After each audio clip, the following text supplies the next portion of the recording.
स्वास्थ्य एवं शारीरिक शिक्षा की मैराथन क्लास में आप सभी का स्वागत है। इस क्लास में दोस्तों हम बात करने वाले हैं आपके स्वास्थ्य एवं शारीरिक शिक्षा। आपका जो पेपर है 30 नंबर का टोटल पेपर है। पास होने के लिए मिनिमम 12 नंबर की रिक्वायरमेंट रहेगी और इस क्लास में सभी इकाइयों की बात करेंगे। कौन सा इकाई कितने नंबर का है वो बात करने वाले हैं।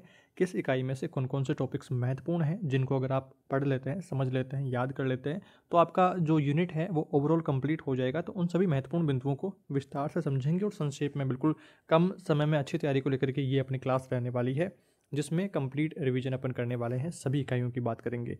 तो वीडियो को पूरा देखना है। चैनल पर नए हैं तो सब्सक्राइब करें, लाइक करें, अपने दोस्तों के साथ में शेयर करें। पहला इकाई आता है आपके बच्चों का स्वास्थ्य और खुशहाली के बारे में बात रहेगी। स्वास्थ्य के बारे में यहाँ पर बात हो रही है तो सबसे पहला बिंदु अपना क्या आएगा, स्वास्थ्य से आप क्या समझते हैं, स्वास्थ्य की परिभाषा वगैरह को लेकर के बात रहेगी। अपना जो पहला ये यूनिट है ये है दोस्तों 5 नंबर का यूनिट और 5 नंबर के लिए आपको स्वास्थ्य से जुड़े कुछ टॉपिक्स याद कर लेने हैं। और याद क्या करने हैं, आपने पहले से काफ़ी सारी चीज़ें पढ़ रखी हैं, इनकी बस एक बार आपको ये नज़र में आ जाना चाहिए कि ये टॉपिक अपने सिलेबस में है, तो फिर आपको कोई दिक्कत समस्या नहीं होने वाली है। पहला इसका इंपॉर्टेंट क्वेश्चन है दोस्तों, स्वास्थ्य से आप क्या समझते हैं, स्वास्थ्य के आयामों पर चर्चा कीजिए। अब देखिए कंप्लीट इस तरह का प्रश्न भी आपको पूछा जा सकता है, या फिर आपको स्वास्थ्य से क्या समझते हैं, स्वास्थ्य की परिभाषा लिखिए, ये भी आपको पूछा जा सकता है। इसी के साथ में दोस्तों देखिए स्वामी विवेकानंद ने स्वास्थ्य की क्या परिभाषा दी है, इस तरह का प्रश्न पूछा जा सकता है, या फिर WHO ने क्या परिभाषा दी है, ऐसा प्रश्न आपको पूछा जा सकता है। तो सभी को लेकर बात करते हैं। तो पहले हम जानते हैं स्वास्थ्य की परिभाषा के बारे में। तो शारीरिक, मानसिक, भावनात्मक और सामाजिक रूप से संतुलित व व्यवस्थित होने की अवस्था को स्वास्थ्य कहते हैं। आगे देखिए, इस स्वास्थ्य के संदर्भ में स्वामी विवेकानंद ने कहा है कि नायमात्मा बलहीने न लक्ष्य, अर्थात निर्बल व्यक्ति आत्मा के दर्शन नहीं कर सकता है, वह कोई उद्देश्य प्राप्त नहीं कर सकता है। तो इस तरह से आपको ध्यान रखना है, 1 नंबर का प्रश्न आपको यहाँ से पूछा जा सकता है। आगे बढ़ते हैं दोस्तों, अगला देखिए विश्व स्वास्थ्य संगठन यानी कि WHO के अनुसार स्वास्थ्य की परिभाषा देखिए, केवल बीमारी, कमजोरी या अपंगता का न होना ही स्वास्थ्य नहीं है, बल्कि शारीरिक, मानसिक, सामाजिक सुव्यवस्था की स्थिति ही स्वास्थ्य है। ये भी आपको ध्यान रखना है, 1 नंबर का प्रश्न आपको पूछा जा सकता है।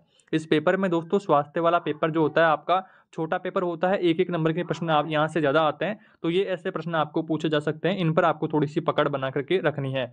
आगे बढ़ते हैं, अगला आपका इसमें टॉपिक है स्वास्थ्य के विभिन्न आयामों का प्रश्न भी दोस्तों इंपॉर्टेंट रहता है। स्वास्थ्य एवं खुशहाली का जैविक पक्ष, स्वास्थ्य एवं खुशहाली का मानसिक पक्ष और सामाजिक पक्ष के बारे में आपको ध्यान रखना है। आगे बढ़ते हैं, अगला आपका इसमें इंपॉर्टेंट क्वेश्चन है खुशहाली की अवधारणा को बताइए। तो खुशहाली जीवन की एक अवस्था है जिसमें बच्चा मानसिक तौर पर स्वास्थ्य, आनंदित तथा समन्वित महसूस करता है। खुशहाली से तात्पर्य एक बच्चे का स्वयं के व्यवहार, संवेगों तथा जीवन की विभिन्न गतिविधियों में संतुलन बना करके उनके प्रति सहमति प्रकट करता है। अतः खुशहाल बच्चा अपने आप में परिपूर्ण होता है, परिपक्वता की ओर आगे अग्रसर रहता है। आगे बढ़ते हैं, अगला आपका इसमें टॉपिक रहने वाला है बच्चों के स्वास्थ्य पर सीखने का क्या प्रभाव पड़ता है। तो पहले जानते हैं सीखना क्या है। तो कार्य को करने के दौरान होने वाला अनुभव ही सीखना है, अर्थात जब हम किसी कार्य को पूर्ण करते हैं तो उस दौरान हमें अनेक परिस्थितियों का सामना करना पड़ता है। यही परिस्थितियों का सीखने का मार्ग प्रशस्त करती हैं। देखिए आज जो हम कोई काम कर रहे हैं, मान लीजिए कि उसमें कुछ गलतियां रह जाती है, अगर हम कल उस काम को दोबारा से करते हैं तो गलतियां होने के चांसेस बहुत कम रहेंगे, या फिर कोई भी गलती आपसे नहीं हो पाएगी। तो इस तरह से सीखना हमारे व्यवहार में निरंतर चलता रहता है। आगे देखिए, हेनरी पी स्मिथ के अनुसार सीखना क्या है। तो ये भी दोस्तों इंपॉर्टेंट है। यहाँ पर देखिए, हेनरी पी स्मिथ के अनुसार नए आचरण को ग्रहण करना या पुराने आचरण को अनुभवों के आधार पर कमजोर या मजबूत करना आपके सीखना होता है। आगे बढ़ते हैं दोस्तों, अगला आपका इसमें टॉपिक रहने वाला है स्वास्थ्य पर सीखने का क्या प्रभाव पड़ता है। तो देखिए शारीरिक संरचना में बदलाव आता है, आहार व व्यायाम आदि में, और आनुवांशिकता, वंशानुगत में भी यहाँ पर सीखने पर प्रभावित रहती है। आगे देखिए, मानसिक स्वास्थ्य पर सीखने का प्रभाव। तो सजग मस्तिष्क, संवेगात्मक प्रभाव और प्रेरणा, ये आपको ध्यान रखना है, तीनों टॉपिक्स। और आगे देखिए, सामाजिक स्वास्थ्य पर सीखने का प्रभाव। देखिए सामाजिक परिवेश में बदलाव, वातावरण में और सामाजिक आर्थिक स्तर में बदलाव यहाँ पर देखने को मिलता है। आगे बढ़ते हैं दोस्तों, बच्चों की स्वास्थ्यप्रद आदतों के बारे में बात करते हैं। तो पहली आदत है व्यक्तिगत स्वच्छता की आदतें। तो त्वचा की स्वच्छता आपको रखनी चाहिए, बालों की स्वच्छता, दांतों की स्वच्छता, नेत्रों की स्वच्छता, नाखूनों की स्वच्छता, हाथों की स्वच्छता और पैरों की स्वच्छता। ये सभी स्वच्छताएं आपको ध्यान रखनी है, जिससे आपका स्वास्थ्य निरंतर बढ़िया रहेगा। आगे बढ़ते हैं दोस्तों, भोजन संबंधी स्वास्थ्यप्रद आदतें। तो भोजन करने से पूर्व साबुन से हाथ धोने चाहिए। भोजन को ढक कर के सुरक्षित स्थान पर रखना चाहिए, भोजन प्रसन्न होकर के शांत भाव से करना चाहिए और भोजन उचित आसन में बैठ करके करना चाहिए। कई बार पड़े पड़े भी भोजन कर लेते हैं, तो वो आपको नेगलेक्ट करना है, ठीक तरीके से बैठ करके ही भोजन करना है। और अगला देखिए, प्रत्येक बार खाने के पश्चात मुख की सफाई करनी चाहिए।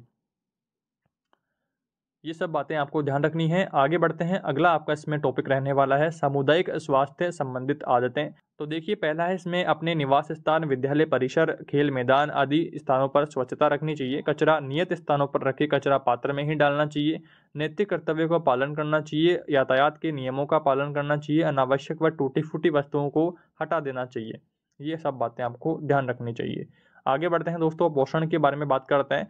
पोषण की परिभाषा में देखिए, व्यक्ति की शारीरिक वृद्धि, विकास एवं पुनर्निर्माण की प्रक्रिया पर सीधा प्रभाव पड़ता है, वह पोषण कहलाता है।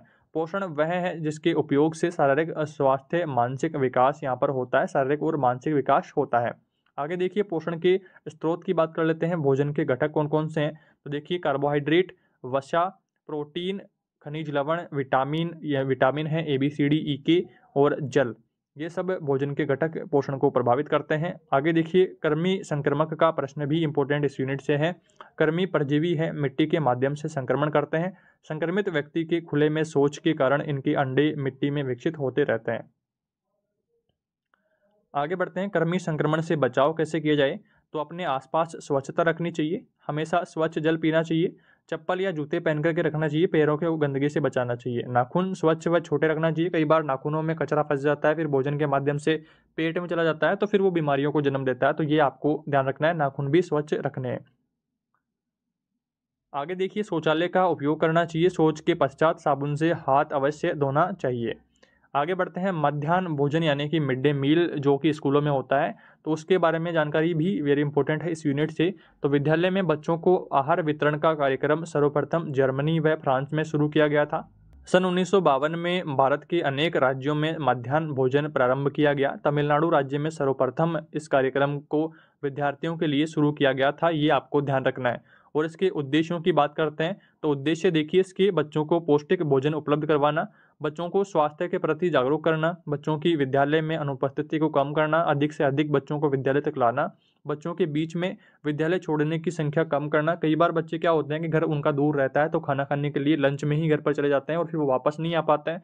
तो इसलिए बच्चों को अगर स्कूल में ही खाना देंगे तो फिर वो लंच में विद्यालय छोड़ करके नहीं भागेंगे, तो ये आपको ध्यान रखना है।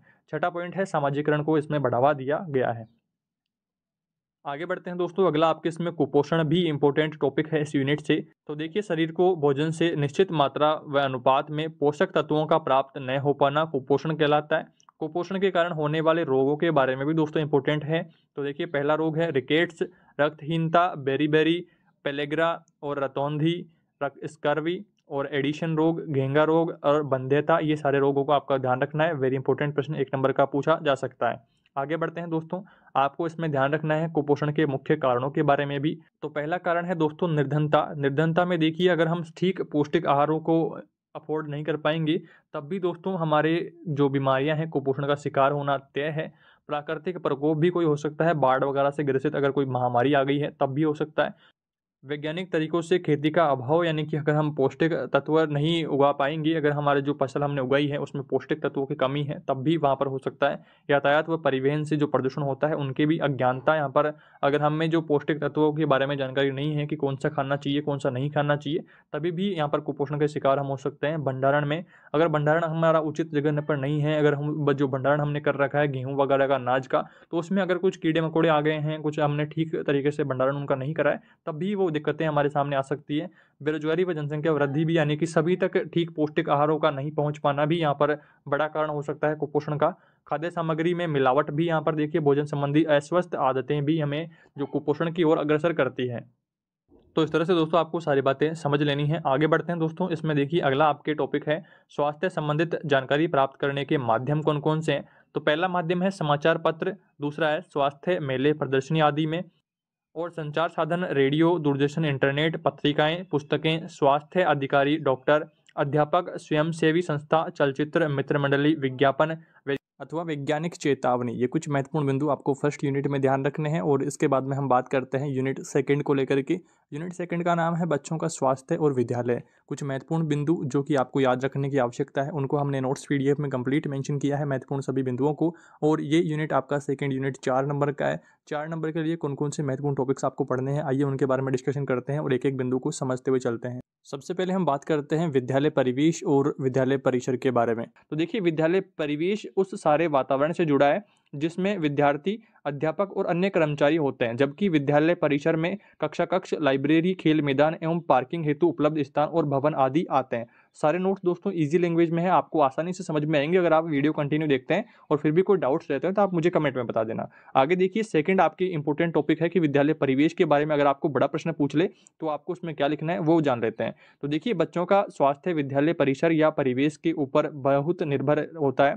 विद्यालय में यदि स्वास्थ्यप्रद वातावरण है तो वहाँ पर पढ़ने वाले बच्चों का भी स्वास्थ्य अच्छा रहता है, उनको पढ़ने व सीखने में ज़्यादा रुचि रहेगी, बालक का सर्वांगीण विकास भी वहाँ पर होता रहेगा अगर आसपास का जो वातावरण है वो स्वस्थ रहता है। आगे बढ़ते हैं दोस्तों, इसका पहला पॉइंट आपको ध्यान रखना है विद्यालय परिसर और रोशनी। देखिए, विद्यालय भवन ऐसे खुले उच्च स्थान पर होना चाहिए जहाँ पर सूर्य की रोशनी आसानी से सभी कक्षा कक्ष में पहुँचे, तथा कक्षाओं में अंधेरा नहीं होना चाहिए। बालकों की जो आंखों की दृष्टि है जो कमजोर हो जाती है वो कक्षा कक्ष में ठीक रोशनी ना पहुँच पाने से, तो वहाँ पर देखिए प्राकृतिक रोशनी, सूर्य की रोशनी अति आवश्यक रूप से पहुँचनी चाहिए। तो ये आपको ध्यान रखना है। आगे बढ़ते हैं, सेकंड पॉइंट है विद्यालय परिसर और स्वच्छ हवा। तो देखिए, बच्चों को स्वच्छ हवा मिले इसलिए यह आवश्यक है कि विद्यालय भवन के आसपास कोई कारखाना, गंदे पानी के ठहराव वाला स्थान आदि ना होवे, ताकि प्रदूषित हवा का प्रभाव विद्यालय भवन में ना होवे। ये आपको ध्यान रखना है। आगे बढ़ते हैं दोस्तों, थर्ड पॉइंट है विद्यालय परिसर और पानी। तो देखिए, इसमें विद्यालय परिवेश में पीने का पानी शुद्ध तथा फ्लोराइड मुक्त होना चाहिए। विद्यालय में बने शौचालयों के लिए पर्याप्त पानी की व्यवस्था होनी चाहिए। विद्यालय में पीने के पानी से बहने वाले खराब पानी की निकासी बाग बगीचों, पेड़ पौधों में करनी चाहिए ताकि उनका सदुपयोग यहाँ पर हो सके। इस तरह से आपको इन सारी बातों का ध्यान रखना है। आगे बढ़ते हैं दोस्तों, अगला पॉइंट है इसमें विद्यालय परिसर और बाग बगीचे। तो देखिए, कक्षा कक्ष के पास पर्याप्त स्थानों पर छायादार पेड़ पौधे लगे हुए होने चाहिए तथा इस तरह लगे हुए हों जिससे कक्षा कक्ष में रोशनी प्रवेश में बाधा ना होवे। फुलवारी पेड़ पौधे लगाने से छाया, शुद्ध हवा मिलती है तथा पर्यावरण शुद्ध रहता है। इस तरह से दोस्तों आपको चारों पॉइंट्स के बारे में ध्यान रखना है। अगर विद्यालय परिवेश के बारे में आपको डिटेल में पहुंचता है तो फिर आपको इस तरह से लिखना पड़ेगा। आगे बढ़ते हैं दोस्तों, अगला आपका इंपॉर्टेंट टॉपिक है प्राथमिक उपचार। तो इसमें देखिए, पहला पॉइंट है मानव शरीर की आंतरिक रचना। तो इसमें देखिए अस्थियां है पहला पॉइंट। तो मानव शरीर में कुल 206 अस्थियां होती हैं। बालक में उनकी संख्या कुछ ज़्यादा होती है, बाद में जब शरीर विकसित होता है तब कुछ अस्थियां जुड़ करके एक हो जाती हैं, तब फिर सारी टोटल जो है वो 206 रह जाती हैं इसमें।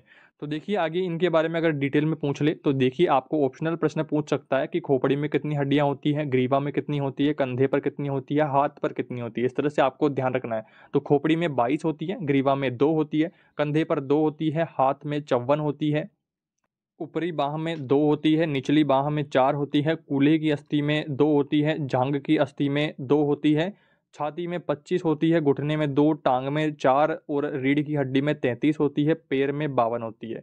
टोटल आपके 206 हड्डियां यहाँ पर रहती है। इस तरह से दोस्तों आपको ध्यान रखना है।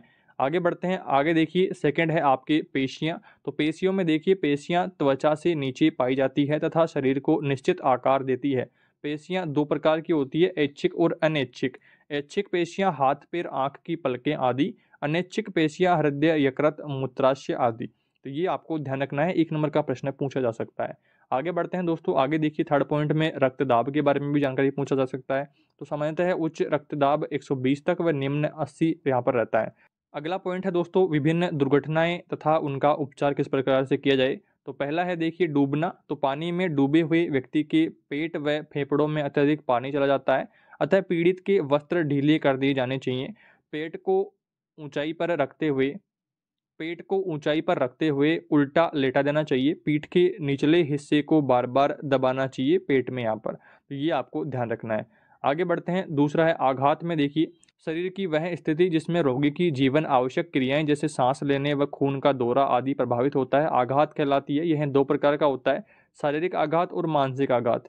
शारीरिक आघात कोई बड़ी दुर्घटना, डूबना, करंट आदि होती है, और मानसिक आघात कोई दुख पहुंचाने वाली खबर।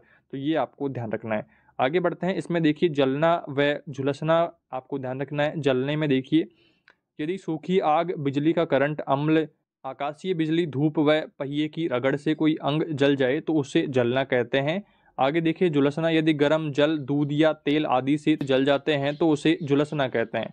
जलने की डिग्री, तो जलने की डिग्री देखिए, फर्स्ट डिग्री देखिए यदि त्वचा जली हो, सेकंड डिग्री त्वचा व मांसपेशियां दोनों जल जाए, थर्ड डिग्री मांसपेशियां जल करके सिकुड़ जाएं व आंतरिक अंग प्रभावित हो। तो ये आपको ध्यान रखना है, ये डिग्रियां भी आपको पूछी जा सकती है। आगे बढ़ते हैं दोस्तों, अगला है आपका रेबीज। रेबीज में देखिए यह रोग मनुष्यों को कुत्ता, बिल्ली, बंदर आदि के काटने से होता है। यदि किसी जानवर के काटने के बाद समय से टीका न लगवाएं जाए तो मृत्यु निश्चित है। जिस जानवर को रेबीज होता है उसकी लार टपकती रहती है और कुछ दिनों में मर जाता है। आपको ये सारे फैक्ट्स के बारे में दोस्तों जानकारी रखनी है। इस तरह के एक एक नंबर के प्रश्न आपको पूछे जा सकते हैं या फिर बड़ा प्रश्न भी आपको पूछ सकता है। आगे बढ़ते हैं दोस्तों, अगला आपके पॉइंट है तेज बुखार का। तो देखिए मनुष्य का सामान्य तापमान 98.4 F होता है। यदि 103 F से तेज ताप हो जाए तो उसे तेज बुखार, हाइपरथर्मिया कहते हैं। ये भी आपको ध्यान रखना है। आगे बढ़ते हैं मिर्गी का दौरा। तो मिर्गी का दौरा में देखिए यह एक मानसिक रोग है जो किसी भी आयु में हो सकता है। यह आनुवंशिक व सिर पर चोट लगने से भी हो सकता है। अगला पॉइंट है दम घुटना। इसमें देखिए दम घुटने के अनेक कारण हो सकते हैं। संक्रमण के कारण, सिर पर चोट लगने के कारण, फेफड़ों पर दबाव पड़ने के कारण दम घुट सकता है। आगे देखिए दिल का दौरा। तो दिल का दौरा पड़ने से कई कारण हो सकते हैं। दिल के किसी वाल्व का असफल हो जाना, कोई आघात देने वाली खबर सुनना, रक्त में कोलेस्ट्रॉल का बढ़ना। इस तरह से आपको पॉइंट्स ध्यान में रखने हैं। अतः रोगी को तुरंत चिकित्सक के पास ले जाना चाहिए और दिल को कृत्रिम रूप से पंपिंग करानी चाहिए। नवा पॉइंट है शरीर का कोई अंग कटकर अलग हो जाना। तो जब हाथ या पैर का कोई हिस्सा जैसे उंगली कटकर अलग हो जाए तो उसे एम्पुटेशन कहते हैं। अतः रोगी के रक्त स्राव को दबाव के द्वारा रोकने का प्रयास करते हुए डॉक्टर के पास ले जाना चाहिए। अगला आपके इम्पोर्टेंट टॉपिक है CPR यानी कि कार्डियक पाल्मोनरी रेसिटेशन। तो देखिए जब हृदय की धड़कन बंद हो जाए, व्यक्ति की श्वास रुक जाए तो जीवन बचाने के लिए जो उपाय किया जाता है उसे CPR कहते हैं। कार्डियो का अर्थ है हृदय, पल्मोनरी से अभिप्राय फेफड़े और रेसिटेशन से अभिप्राय पुनर्जीवित, अर्थात हृदय तथा फेफड़ों को पुनः क्रियाशील करना ही कार्डियक पल्मोनरी रेसिटेशन कहलाता है। ये आपको ध्यान रखना है। आगे बढ़ते हैं, CPR तकनीक में ABC का अत्यंत महत्व है। A यानी कि श्वास लेने का रास्ता, B मतलब श्वास क्रिया, C रक्त परिसंचरण। ये आपको ध्यान रखना है। आगे बढ़ते हैं, पट्टियों के बारे में भी दोस्तों कई बार प्रश्न आया है। कई प्रकार की होती है, गोल होती है, तिकोनी और गीली पट्टी। इस तरह से आपको ध्यान रखना है। आगे बढ़ते हैं, इसकी उपयोगिता को जान लेते हैं। तो घाव को संक्रमण से बचाने के लिए, रक्तस्राव रोकने के लिए, अधिक चोट के लगने से बचाने के लिए पट्टी की उपयोगिता रहती है। आगे बढ़ते हैं, सामान्य खेल चोट व उनका उपचार किस तरह से किया जाए। तो पहला है मोच। तो लिगामेंट का खिंचाव या टूटना ही मोच है। शरीर के किसी जोड़ पर अस्थि दूसरी अस्थि से लिगामेंट के माध्यम से बंधी होती है। तो अगर उसमें कुछ खिंचाव या टूटना हो जाता है तो फिर वो मोच हो जाती है। खिंचाव में देखिए पेशिका कंडरा में घुमाव या ऐंठन आना ही खिंचाव है। जिस प्रकार जोड़ पर एक अस्थि दूसरी अस्थि से लिगामेंट के माध्यम से बंधी होती है, उसी प्रकार पेशी व अस्थि कंडरा के माध्यम से बंधी रहती है। आगे देखिए मोच व खिंचाव के लक्षण। तो चोटग्रस्त हिस्से पर सूजन एवं दर्द होता है। चोटग्रस्त हिस्से की हलचल में कठिनाई होती है और चोटग्रस्त हिस्से की त्वचा नीली पड़ जाती है। तो ये इसके लक्षण होते हैं। आगे बढ़ते हैं, अगला आपके देखिए मोच व खिंचाव के उपचार भी आपको जान लेने हैं। पहला है उस अंग को आरामदायक स्थिति में रखना चाहिए। बेहतर घंटे 3 दिन तक ठंडा उपचार दें व बाद में गर्म उपचार करना चाहिए। तीसरा है प्रत्येक घंटे या 2 घंटे बाद ठंडे पानी की थैली रखते रहें। इस तरह से आपको सारी बातें ध्यान रखनी है। आगे बढ़ते हैं, अस्थि भंग का, फ्रैक्चर आप जिसे कहते हैं। तो जब किसी बाहरी चोट के कारण कोई अस्थि टूट जाती है, दब जाती है या मुड़ जाती है तो उसे अस्थि भंग कहते हैं। अस्थि भंग के प्रकार 3 प्रकार होते हैं, सरल अस्थि भंग, मिश्रित अस्थि भंग और जटिल अस्थि भंग। आगे देखिए अतिरिक्त अस्थि भंग के प्रकारों के बारे में। तो बहुखंड अस्थि भंग, पचड़ी अस्थि भंग, कच्ची अस्थि भंग और दबी अस्थि भंग, ये आपको ध्यान रखना है। आगे बढ़ते हैं, अस्थि भंग के लक्षण भी आपको जान लेने हैं। तो देखिए पहला लक्षण है असहनीय दर्द होता है। चोट वाले अंग को सूजन रहती है। क्षतिग्रस्त अंग का हिलना असंभव हो जाता है। आगे बढ़ते हैं दोस्तों, अस्थि भंग का उपचार। देखिए उपचार में पहला है रोगी के उस अंग को तिकोनी पट्टी बांध करके तथा खपच्चियों की सहायता से सहारा दे सकते हैं। लकड़ी की छोटी छोटी काट करके खपच्चियां जो होती है उनकी सहायता से आप जो पट्टियां हैं वो बांध करके जो रोगी को सहायता दे सकते हो। आगे देखिए आघात का उपचार कर तुरंत रोगी को अस्पताल ले जाया जाना चाहिए। आगे बढ़ते हैं दोस्तों, तीसरा पॉइंट है रक्तस्राव का, ब्लीडिंग जो होती है। शरीर के किसी अंग से रक्त बहने को रक्तस्राव कहते हैं। रक्तस्राव के प्रकार देखिए, बाह्य रक्तस्राव और आंतरिक रक्तस्राव, दो प्रकार है। इसका उपचार भी जान लेते हैं। हम केवल बाह्य रक्तस्राव जो होता है उसकी प्राथमिक चिकित्सा ही कर सकते हैं, आंतरिक की कैसे ही कर पाएंगे। तो देखिए, बाहर की जब करेंगे तो प्रत्यक्ष दबाव के द्वारा हो सकती है या फिर अप्रत्यक्ष दबाव के द्वारा आप कर सकते हैं, ये आपको ध्यान रखना है। आगे बढ़ते हैं दोस्तों, अस्थि का खिसकना। तो यहाँ पर देखिए, जोड़ से कोई अस्थि अपनी जगह से खिसक जाती है तो उसे अस्थि का खिसकना कहते हैं। लक्षण आप यहाँ पर देखिए, लक्षण में आपको लिखना है उस स्थान पर अत्यधिक दर्द होता है, उस अंग का आकार बिगड़ जाता है, हलचल प्राय समाप्त हो जाती है। उपचार किस प्रकार से करना है, तो देखिए पहला उपचार है उस स्थान को आरामदायक स्थिति में रखें, ठंडे पानी की थैली रखें, अतिशीघ्र अस्पताल ले जाना चाहिए। तो ये आपको उपचार ध्यान रखने हैं। आगे बढ़ते हैं, आगे देखिए प्राथमिक चिकित्सा के बारे में भी दोस्तों कई बार प्रश्न आया हुआ है। प्राथमिक चिकित्सा इलाज शुरू करने से पहले दी जाने वाली सहायता होती है, यानी कि घर पर अगर आपकी चोट हो गई है तो फिर आप क्या करेंगे उसमें। तो देखिए, प्राथमिक चिकित्सा आपके पास बॉक्स होना चाहिए, फर्स्ट एड बॉक्स। तो इसमें देखिए आपके प्राथमिक चिकित्सा बॉक्स के लिए एक डिब्बा आपके पास होना चाहिए, स्टेलाइज्ड रुई यानी कि जीवाणु मुक्त रुई आपके पास होनी चाहिए और पट्टियां होनी चाहिए गोल व तिकोनी। चौथा, आपके पास कैंची और चिमटी आदि होनी चाहिए। पांचवा पॉइंट, डिटोल आपके पास होना चाहिए और बिटाडीन भी आपके पास होना चाहिए। आगे देखिए, आपके पास जीवी पेंट और आयोडेक्स भी आदि यहाँ पर आपके पास होने चाहिए, प्राथमिक जो आपके पास चिकित्सा बॉक्स रहता है उसके अंदर, जिससे आप अपना उपचार कर पाएंगे। आगे बढ़ते हैं दोस्तों, इस यूनिट का लास्ट इंपोर्टेंट टॉपिक है विद्यालय एवं मानसिक तनाव। देखिए, विद्यालय में बच्चों को किस प्रकार से मानसिक तनाव होता है या फिर शिक्षकों में जो तनाव आता है, उन सभी के बारे में यहाँ पर बात करी गई है। तो देखिए, आकस्मिक तथा आश्चर्यजनक तथा अवबोधनीय व्यवहार में परिवर्तन ही मानसिक तनाव है, अर्थात किसी इच्छा के अनुरूप कार्य ना होने पर अवांछित व्यवहार परिवर्तन ही मानसिक तनाव रहता है। विद्यालय में बच्चों को निम्न कारणों से मानसिक तनाव हो सकता है। तो यहाँ पर देखिए कुछ पॉइंट्स आपको मेजर किए गए हैं। पहला पॉइंट है शिक्षक या सहपाठियों के दुर्व्यवहार के कारण मानसिक तनाव। दूसरा है दंड या भय के कारण मानसिक तनाव। तीसरा है शैक्षणिक दबाव के कारण मानसिक तनाव। इस तरह से दोस्तों आपने सारे मेजर पॉइंट्स इस यूनिट के समझ लिए हैं। और अब हम बात करते हैं यूनिट 3 के बारे में। यूनिट 3 जो है समावेशी शिक्षा के बारे में है और 3 नंबर का यूनिट है। 3 नंबर के लिए आपको कुछ महत्वपूर्ण जो बिंदु आपको ध्यान में रखने की आवश्यकता है, उनको आइए डिस्कशन करते हैं और एक एक बिंदु को समझते हुए चलते हैं। इस यूनिट का दोस्तों पहला इंपॉर्टेंट टॉपिक है बच्चों की व्यक्तिगत विभिन्नताएं क्या क्या हैं। तो सबसे पहले हम जानते हैं कि व्यक्तिगत विभिन्नताएं क्या होती है। तो व्यक्तिगत विभिन्नता का अभिप्राय है कि एक बालक या व्यक्ति का अन्य से शारीरिक, मानसिक, संवेगात्मक तथा सामाजिक विभिन्नताओं का भिन्नता से है।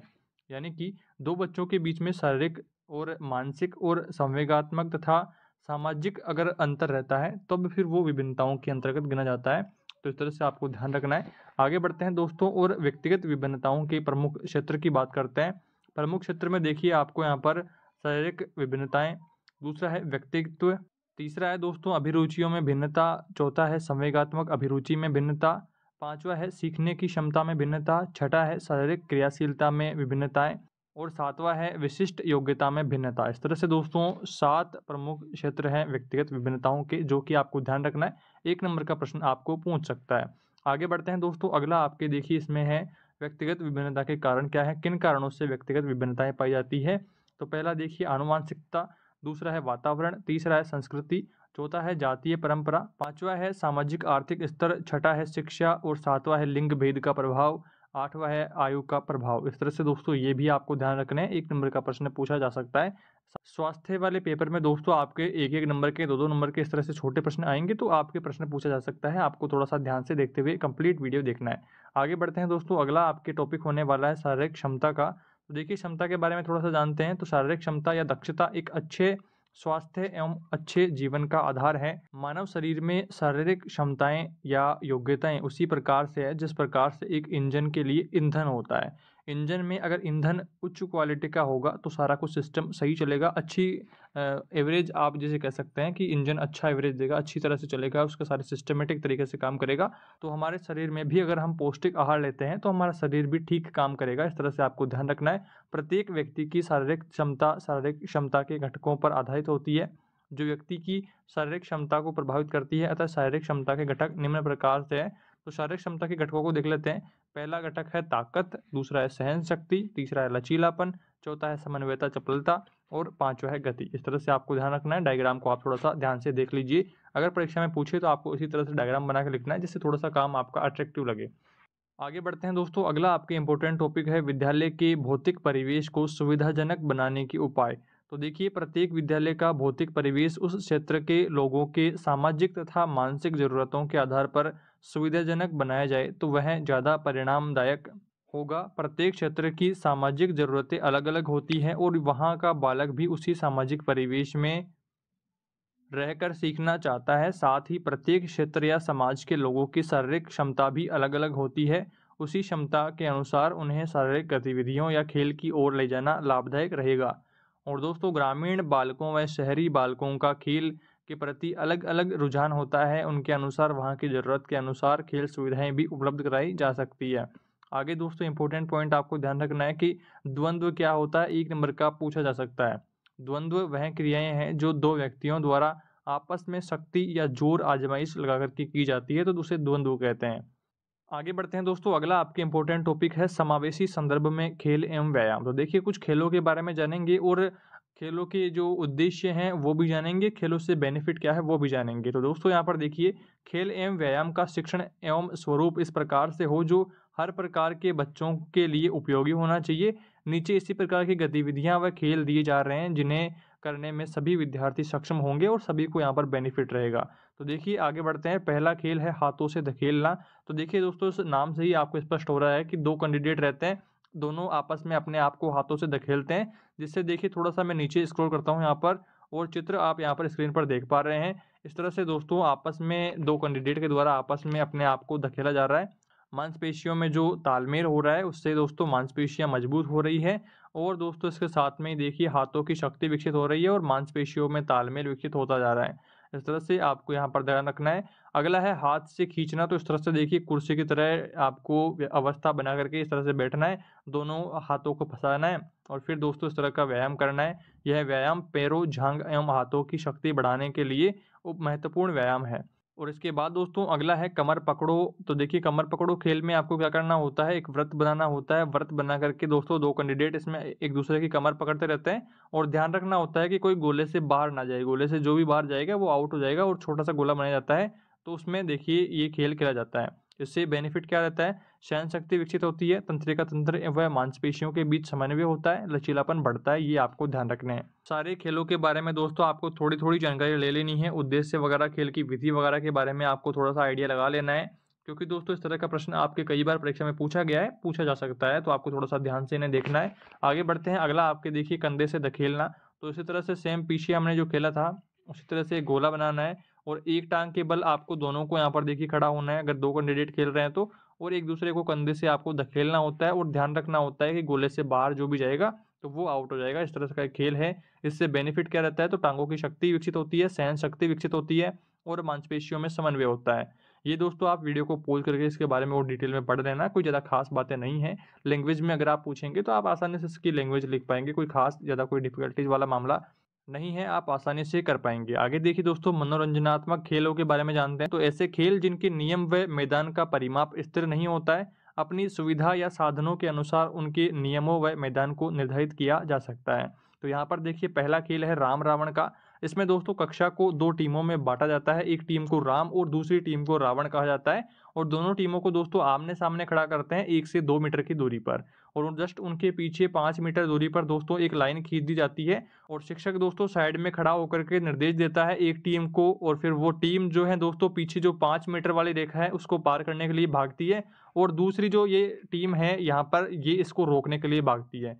जो दोस्तों टीम जितने कैंडिडेट्स को रोक लेते हैं वो आउट हो जाते हैं और जो पार कर लेते हैं वो बच जाते हैं। इस तरह से फिर कंटिन्यू ये चलता रहता है। इस तरह का ये खेल है, आप लैंग्वेज में इसे आसानी से लिख पाएंगे। इसके उद्देश्य जान लेते हैं। तो देखिए प्रतिस्पर्धा की भावना विकसित होगी, टीम भावना विकसित होगी, शारीरिक क्षमता के घटक गति व चपलता को विकसित करना होगा और प्रतिक्रियात्मक समय के गुण को विकसित करना है। इनके उद्देश्य आपको जान लेने हैं। सभी खेलों के उद्देश्य तो कम से कम आपको ध्यान ही रखने हैं और थोड़ी थोड़ी दोस्तों विधियों के बारे में भी आपको जानकारी रखनी है। आगे बढ़ते हैं दोस्तों, अगला आपका खेल है यहाँ पर देखिए खड़ी खो।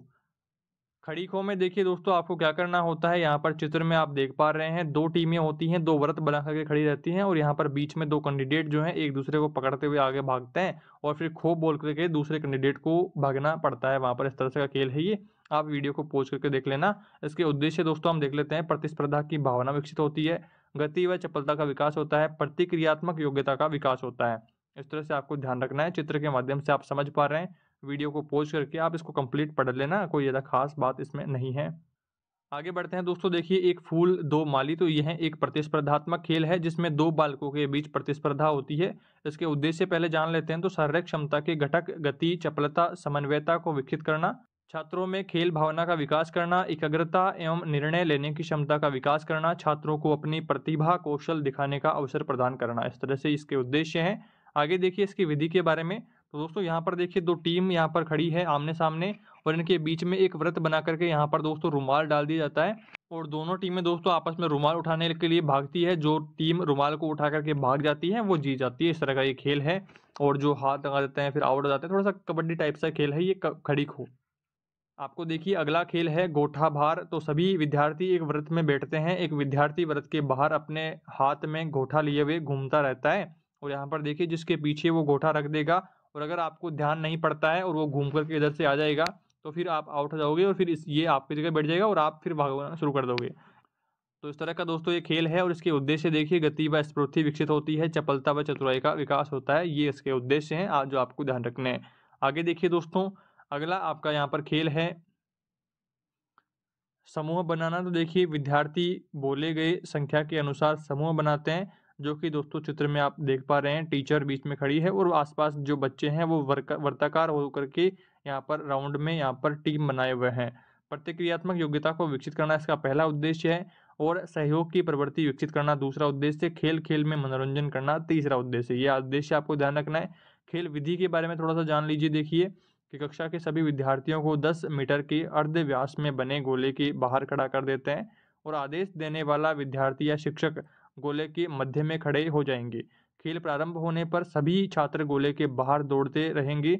30 सेकंड या 40 सेकंड के बाद आदेश देने वाला एक नंबर बोलेंगे, तो 4 और जो सभी विद्यार्थी बोली गई संख्या का एक समूह बनाएंगे, अर्थात 4-4 के समूह में खड़े हो जाएंगे। जो विद्यार्थी 4 विद्यार्थियों का समूह नहीं बना पाएगा वो आउट माने जाएगा, उसको गोले के मध्य में बैठा दिया जाएगा, वह पुनः खेल शुरू हो जाएगा और बोली गई संख्या अनुसार समूह बनाए जाएंगे। तो इस तरह का दोस्तों ये खेल है, आपने आसानी से समझ लिया होगा। आगे बढ़ते हैं दोस्तों, अगला खेल है सतोलिया। सतोलिया देखिए इसे 7 की संख्या वाला खेल भी कहा जाता है। इस तरह से दोस्तों 1 नंबर का प्रश्न आपको पूछा जा सकता है कि 7 की संख्या वाला खेल किसे कहते हैं। ऑप्शन दे देंगे 4 आपको, और इस तरह का प्रश्न आपको पूछा जा सकता है। ध्यान रखना है आपको सतोलिया। 7 की संख्या के कारण ही इसका नाम सतोलिया रखा गया है। इस खेल में 2 दल होते हैं, प्रत्येक दल में 7-7 खिलाड़ी होते हैं, तथा मुकाबला भी 7 अंकों का ही होता है। उद्देश्य पहले जान लेते हैं। तो देखिए प्रतिक्रियात्मक योग्यता का विकास होता है, गति क्षमता का विकास होता है, निर्णय लेने की योग्यता का विकास होता है। आगे बढ़ते हैं दोस्तों, आगे देखिए खेल की विधि थोड़ी सी जान लेते हैं। खेल आपने कभी ना कभी जरूर खेला होगा। सतोलिया के बारे में आपको सब जानकारी है कि 7 जो काटियां होती हैं पत्थर की, उनको ऊपर नीचे रख करके जो कपड़े की गेंद से मार करके खेला जाता है। इस तरह की जो प्रोसेस है वो आपको ध्यान रखनी है। वीडियो को पॉज करके आप इसे पढ़ लेना, अगर कोई दिक्कत है जिनको आती है तो वो इसे पढ़ लेना। आगे देखिए, आगे बढ़ते हैं। सत्ताली देखिए, इसमें देखिए यह समूह में खेले जाने वाला खेल है। इसमें एक खिलाड़ी खेल के नियमों के अनुसार अन्य खिलाड़ियों को पकड़ने का प्रयास करता है। उद्देश्य जान लेते हैं। देखिए गति क्षमता का विकास होता है, सहन शक्ति का विकास होता है, शरीर में लचीलापन बढ़ता है। इसमें देखिए किसी खेल सामग्री की आवश्यकता नहीं होती। ऐसा खेल बताइए जिसमें खेल सामग्री की आवश्यकता नहीं होती, और आपको 4 ऑप्शन दे देगा, और फिर दोस्तों उसमें एक 47 भी होगा, तो आपको 47 टिक करना है। इस तरह से दोस्तों प्रश्न आपके ऑप्शनल प्रश्न चुने जाते हैं जिनका आपको ध्यान रखना है। आगे बढ़ते हैं दोस्तों, इसमें कम से कम 7 खिलाड़ी होने चाहिए। अधिकतम के लिए कोई नियम नहीं है। स्थान के लिए भी दोस्तों कोई जरूरी नहीं है। यहाँ पर सिर्फ ऐसा होना चाहिए जिस पर बच्चे जो है आसानी से भाग दौड़ सकें, ऊंचा नीचा कैसा भी चल जाएगा। और इस खेल में पक्ष विपक्ष जैसे 2 दलों का बंटवारा भी नहीं होता है। सभी खिलाड़ियों को दाव के लिए चुना जाता है। तो इस तरह से ये खेल है। आगे बढ़ते हैं दोस्तों, अगला आपके देखिए खेल है चकमा बॉल। में देखिए यह प्रतिस्पर्धात्मक 2 टीमों के बीच खेले जाने वाला खेल है। उद्देश्य जान लेते हैं। तो देखिए टीम भावना व सहयोग की भावना का विकास होता है, चपलता व स्फूर्ति के गुण का विकास होता है, निर्णय लेने की क्षमता का विकास होता है। और अब दोस्तों इसकी खेल विधि जान लेते हैं। तो देखिए कक्षा को 2 बराबर भागों में बांट करके उपलब्ध मैदान के अनुसार 5-7 मीटर त्रिज्या का एक गोला बना करके एक दल गोले के अंदर खड़ा रहेगा और दूसरा दल गोले के बाहर चारों तरफ खड़ा रहेगा। एक फुटबॉल को बाहर खड़े दल को देकर के यह कहें कि अंदर खड़े खिलाड़ी के घुटने के नीचे बॉल को मारना है। अगर घुटने के नीचे बॉल लग जाती है तो वह आउट हो जाएगा, और अगर नहीं लगती है तो फिर नहीं होगा। तो इस तरह से ये खेल है 20, 15, 10, 5 मिनट निश्चित करेंगे। निश्चित समय में शेष बचे खिलाड़ी उस दल के अंक माने जाएंगे। यही प्रक्रिया दूसरे दल द्वारा दोहराई जाएगी और इस आधार पर विजेता दल घोषित किया जाएगा। अगला खेल है दोस्तों पूंछ पकड़ो। इसमें देखिए यह 10-15 विद्यार्थियों के समूह में खेला जाने वाला खेल है। उद्देश्य जान लेते हैं। शरीर में चपलता का विकास करना, सहयोग की भावना का विकास करना, सहन शक्ति का विकास करना। आगे बढ़ते हैं दोस्तों, खेल विधि जानते हैं। तो इस तरह से लाइन बना करके खड़े रहते हैं 10-15 विद्यार्थी और दोस्तों कमर को पकड़ करके रेल बनाते हुए खड़े रहते हैं। पंक्ति के सबसे अंतिम विद्यार्थी को पूंछ माना जाता है। पंक्ति के सामने एक विद्यार्थी उस पंक्ति के विद्यार्थियों की ओर मुंह करके खड़ा होता है तथा दौड़ करके पूंछ को पकड़ने का प्रयास करता है। इस प्रयास के दौरान पंक्ति का सबसे आगे वाला खिलाड़ी पूंछ पकड़ने वाले खिलाड़ी को पीछे की ओर जाने से रोकने का प्रयास करता है। यदि पकड़ने वाला खिलाड़ी पूंछ को छू देता है तो पूंछ बना विद्यार्थी सामने आकर के पकड़ने वाला विद्यार्थी बनेगा तथा इसी प्रकार यह खेल चलता रहेगा। इसी क्रम में दोस्तों अगला खेल है शेर और बकरी का। देखिए इस खेल में एक विद्यार्थी को शेर तथा एक को बकरी का नाम दिया जाता है तथा अन्य विद्यार्थी एक वृत्त में हाथ पकड़कर खड़े रहते हैं। इस तरह का ये खेल है। उद्देश्य देखिए सहयोग की भावना विकसित होती है, कमजोर की सहायता करने की भावना का विकास होता है, बलशाली से मिलकर लड़ने की भावना विकसित होती है। अब दोस्तों इस खेल की विधि जान लेते हैं। तो इस खेल में सभी विद्यार्थी एक वृत्त में एक दूसरे का हाथ पकड़ करके खड़े रहेंगे, जैसा कि आप चित्र में देख पा रहे हैं। दो खिलाड़ियों को बाहर बुला करके एक को शेर व दूसरे को बकरी का नाम दिया जाता है। बकरी बने खिलाड़ी को वृत्त के अंदर खड़ा करते हैं व शेर वृत्त के बाहर रहता है। शेर बकरी को पकड़ने और खाने का प्रयास करता है। वृत्त में हाथ पकड़े सभी खिलाड़ी बकरी को शेर से बचाने का प्रयास करते हैं। वृत्त में खड़े खिलाड़ी शेर को वृत्त में अंदर बाहर आने जाने से रोकने का प्रयास करते हैं। बकरी को वृत्त के अंदर बाहर आने जाने की छूट रहती है। इस तरह का ये खेल है जो कि आप चित्र में देख पा रहे हैं। तो इस तरह से दोस्तों आपको इन सभी खेलों के बारे में जानकारी रखनी है। एक बात आपने नोटिस करी होगी कि सभी खेलों के उद्देश्य एक जैसे हैं, तो आपको एक खेल का उद्देश्य याद करके सभी आपको कोई भी खेल पूछे उसमें आपको सीधा कॉपी पेस्ट करना है और दोस्तों थोड़ी थोड़ी विधि के बारे में जानकारी रखनी है। इस तरह से यूनिट यहाँ पर आपका कंप्लीट होता है और अब हम बात करते हैं यूनिट 4 के बारे में। यूनिट 4 का नाम है योग एवं व्यायाम का स्वास्थ्य से संबंध के बारे में। 3 नंबर का यूनिट है और 3 नंबर के लिए आपको योग के बारे में जानकारी रखनी है, स्वास्थ्य के बारे में जानकारी रखनी है और कुछ महत्वपूर्ण बिंदु है। आइए उनके बारे में डिस्कशन करते हैं और एक एक बिंदु को समझते हुए चलते हैं। दोस्तों इस यूनिट का पहला इंपॉर्टेंट टॉपिक है योग एवं स्वास्थ्य।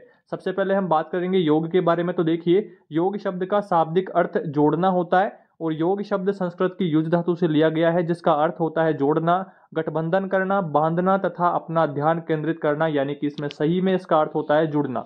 ये आपको ध्यान रखना है। आगे दोस्तों इसी क्रम में महर्षि पतंजलि के अनुसार योगश्चित वृत्ति निरोध अर्थात चित्त या मन की वृत्तियों के दमन को योग कहा गया है। 1 नंबर का प्रश्न दोस्तों आपको पूछा जा सकता है। स्वास्थ्य एवं शारीरिक शिक्षा में दोस्तों आपको ज्यादातर प्रश्न 1-1, 2-2 नंबर के ही पूछे जाएंगे। तो आपको इस तरह से प्रश्न पूछा जा सकता है कि महर्षि पतंजलि ने योग के बारे में क्या कहा या फिर योगश्चित वृत्ति निरोध किसने कहा, इस तरह से पूछे जा सकते हैं। आपको ध्यान रखना है, सारे इंपोर्टेंट टॉपिक्स को देखते हुए चलना है।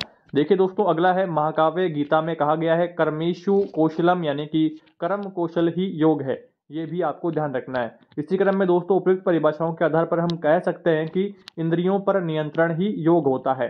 आगे दोस्तों अगला इंपॉर्टेंट टॉपिक है योग के अंग। देखिए महर्षि पतंजलि के अनुसार योग के 8 अंग हैं और जिन्हें अष्टांग कहा जाता है। अष्टांग किसे कहते हैं, अष्टांग क्या कौन कौन से हैं, सारे 8 प्रकार आपको ध्यान रखने हैं। और ये अष्टांग किसने कहा, महर्षि पतंजलि ने, ये भी आपको ध्यान रखना है। 1-1 नंबर के प्रश्न आएंगे तो आपको इस तरह से प्रश्नों में उलझना नहीं है, सारे पॉइंट्स को ठीक तरीके से क्लियर कर लेना है। दोस्तों इसका पहला है यम, दूसरा नियम, तीसरा आसन, चौथा है प्राणायाम, 5वां है प्रत्याहार, 6ठा है धारणा, 7वां है ध्यान और 8वां है समाधि। अब दोस्तों सबसे पहले बात करते हैं यम के बारे में। तो यम समाज के कल्याण के लिए है, इंद्रियों एवं मन का संयम यम है। यम के 5 अंग हैं। 5 अंग के बारे में देखिए दोस्तों यहाँ पर आप स्क्रीन पर देख पा रहे हैं। 5 अंग में पहला है अस्थेय, अपरिग्रह, ब्रह्मचर्य, अहिंसा, सत्य। इस तरह से आपको 5 के बारे में ध्यान रखना है और थोड़ी सी इनके बारे में भी डिटेल ले लेते हैं। तो सबसे पहले देखिए अहिंसा, तो मन वचन एवं कर्म में किसी को कष्ट न देना ही अहिंसा है। दूसरा है सत्य, मन वचन तथा कर्म में एक रूपता ही सत्य है। और तीसरा है अस्थेय, मन वचन व कर्म से दूसरों द्वारा उपार्जित वस्तु का उपभोग न करना, यह है अस्थेय। और अगला है अपरिग्रह, यानी कि अपनी आवश्यकता से अधिक किसी भी प्रकार की भौतिक सामग्री का संग्रह न करना। और इसी क्रम में दोस्तों अगला है ब्रह्मचर्य, तो ब्रह्मचर्य योग में जीवन का आधार है। ये आपको सारे पॉइंट्स ध्यान में रखने हैं। आगे दोस्तों योग का दूसरा अंग है नियम, और इसमें देखिए यह है शरीर शुद्धि के लिए होता है, और इसके 5 अंग हैं संतोष, तप, स्वाध्याय, ईश्वर प्राणिधान और शौच। ये आपको ध्यान रखना है। और आगे दोस्तों तीसरा है आसन यानी कि स्थिर सुखम आसनम यानी कि योगासन। शरीर को स्वस्थ तथा निरोगी तो रखते ही हैं बल्कि मन तथा विचारों को भी पवित्र बनाते हैं। चौथा प्रकार है दोस्तों प्राणायाम। संस्कृत भाषा के प्राण प्लस आयाम से प्राणायाम बना है। श्वास प्लस श्वास पर नियंत्रण ही प्राणायाम है, ये आपको ध्यान रखना है। पांचवा प्रकार है प्रत्याहार, तो इंद्रियों को अंतर्मुखी बनाना ही प्रत्याहार है। छठा प्रकार है धारणा या एकाग्रता, तो मन की एकाग्रता का प्रयास ही धारणा है।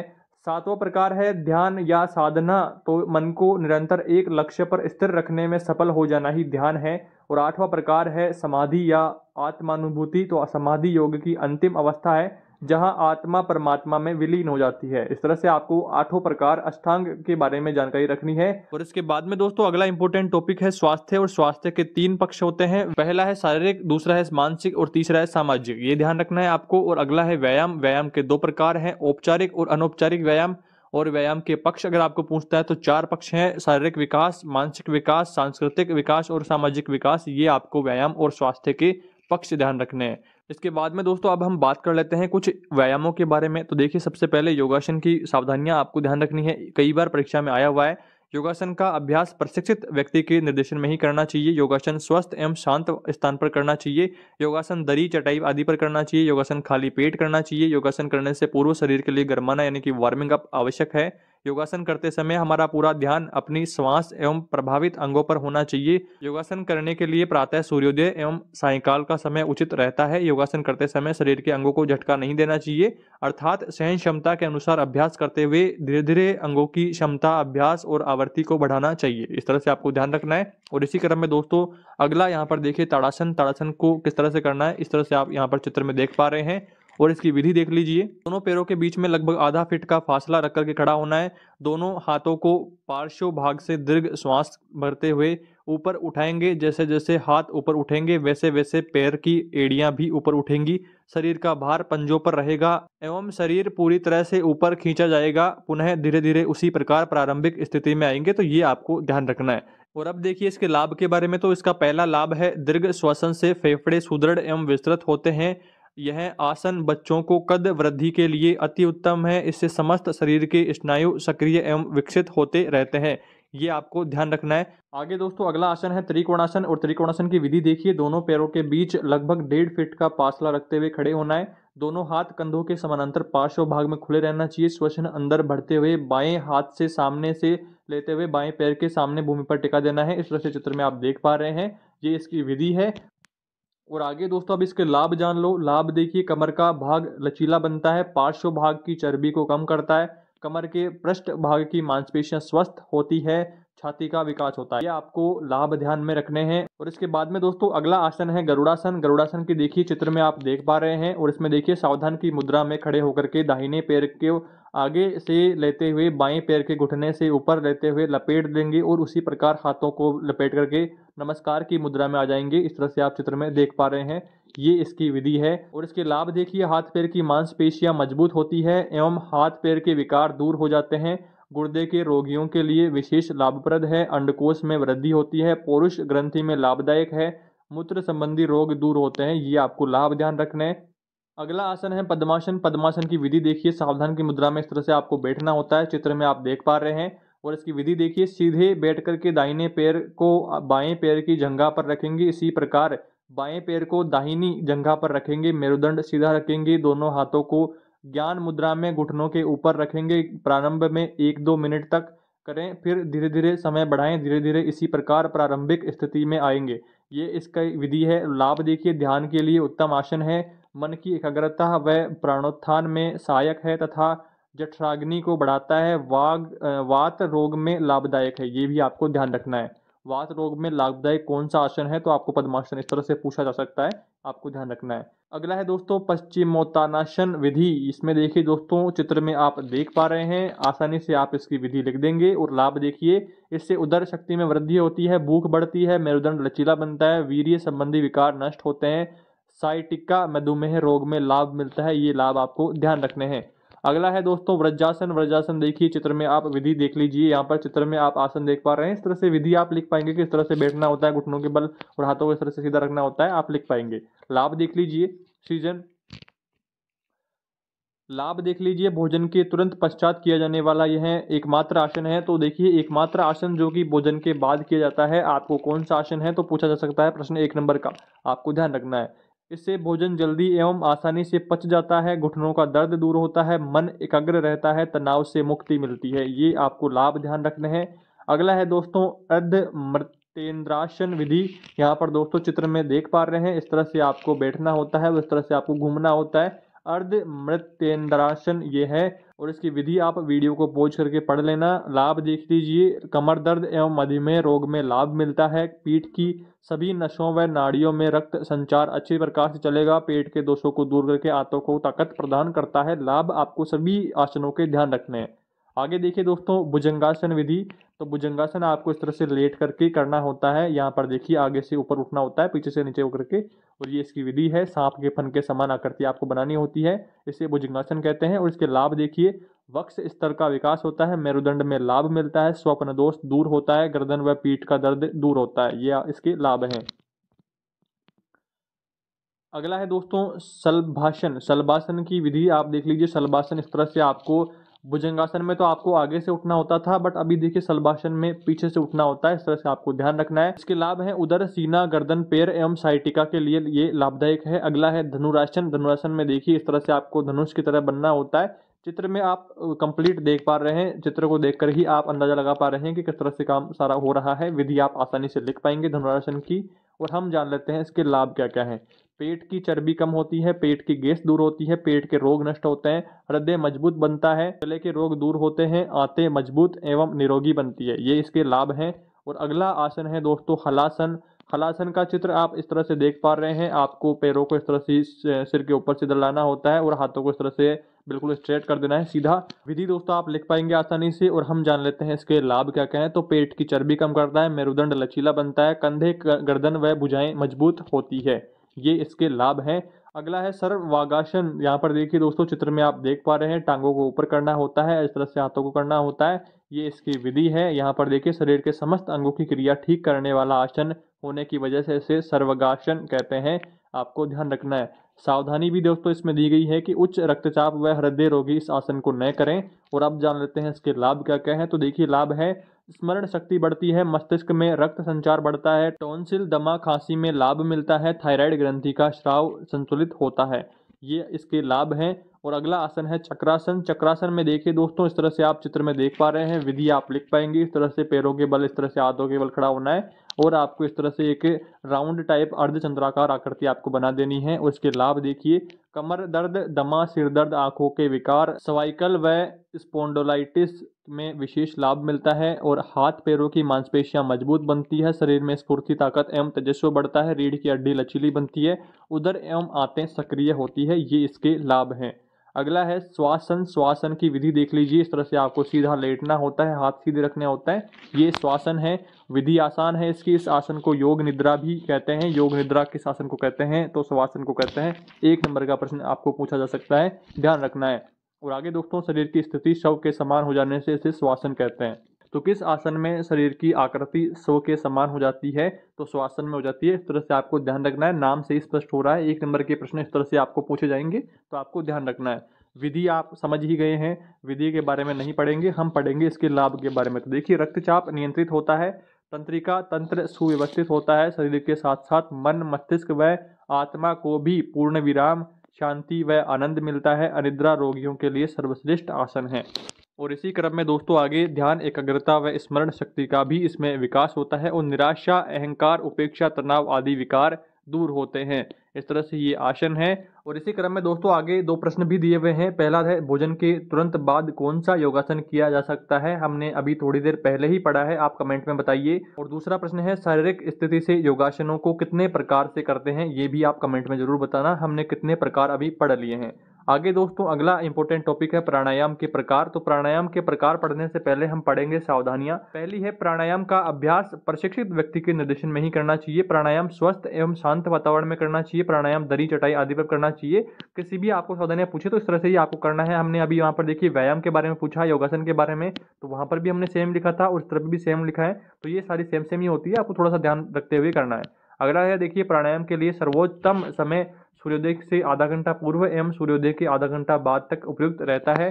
प्राणायाम खाली पेट ही करना चाहिए। प्राणायाम भोजनोपरांत के 5 घंटे बाद करना चाहिए। अगर आपने प्राणायाम करने से पहले भोजन कर लिया है तो 5 घंटे बाद ही आपको प्राणायाम करना चाहिए। ये इसकी सावधानियां हैं। और इसी क्रम में दोस्तों आगे देखिए, पहला प्राणायाम है भस्त्रिका प्राणायाम। तो देखिए, लोहार की धोकनी के समान श्वास प्रश्वास की क्रिया होने से इसे भस्त्रिका प्राणायाम कहते हैं। इस प्राणायाम को करने के लिए पद्मासन सुखासन में बैठ करके किया जाता है। स्थिति सुखासन या पद्मासन आप पहले हम पढ़ चुके हैं। विधि देखिए, बलपूर्वक पूरक व रेचक करेंगे। इस क्रिया में सीना कंधे पसलियां फैलते एवं सिकुड़ते हैं। इस प्रकार 10 से 20 बार दोहराते हैं और धीरे धीरे बढ़ते हुए 5 से 7 मिनट तक अनवरत करने का प्रयास करते हैं, बिना रोक टोक करने का प्रयास करते हैं।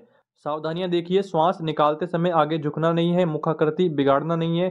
पूरक व रेचक करते समय पेट स्थिर रखना चाहिए। गर्मी के मौसम में नहीं करना चाहिए या कम समय के लिए ही करना चाहिए। उच्च रक्तचाप वाले इस प्राणायाम को नहीं करना चाहिए।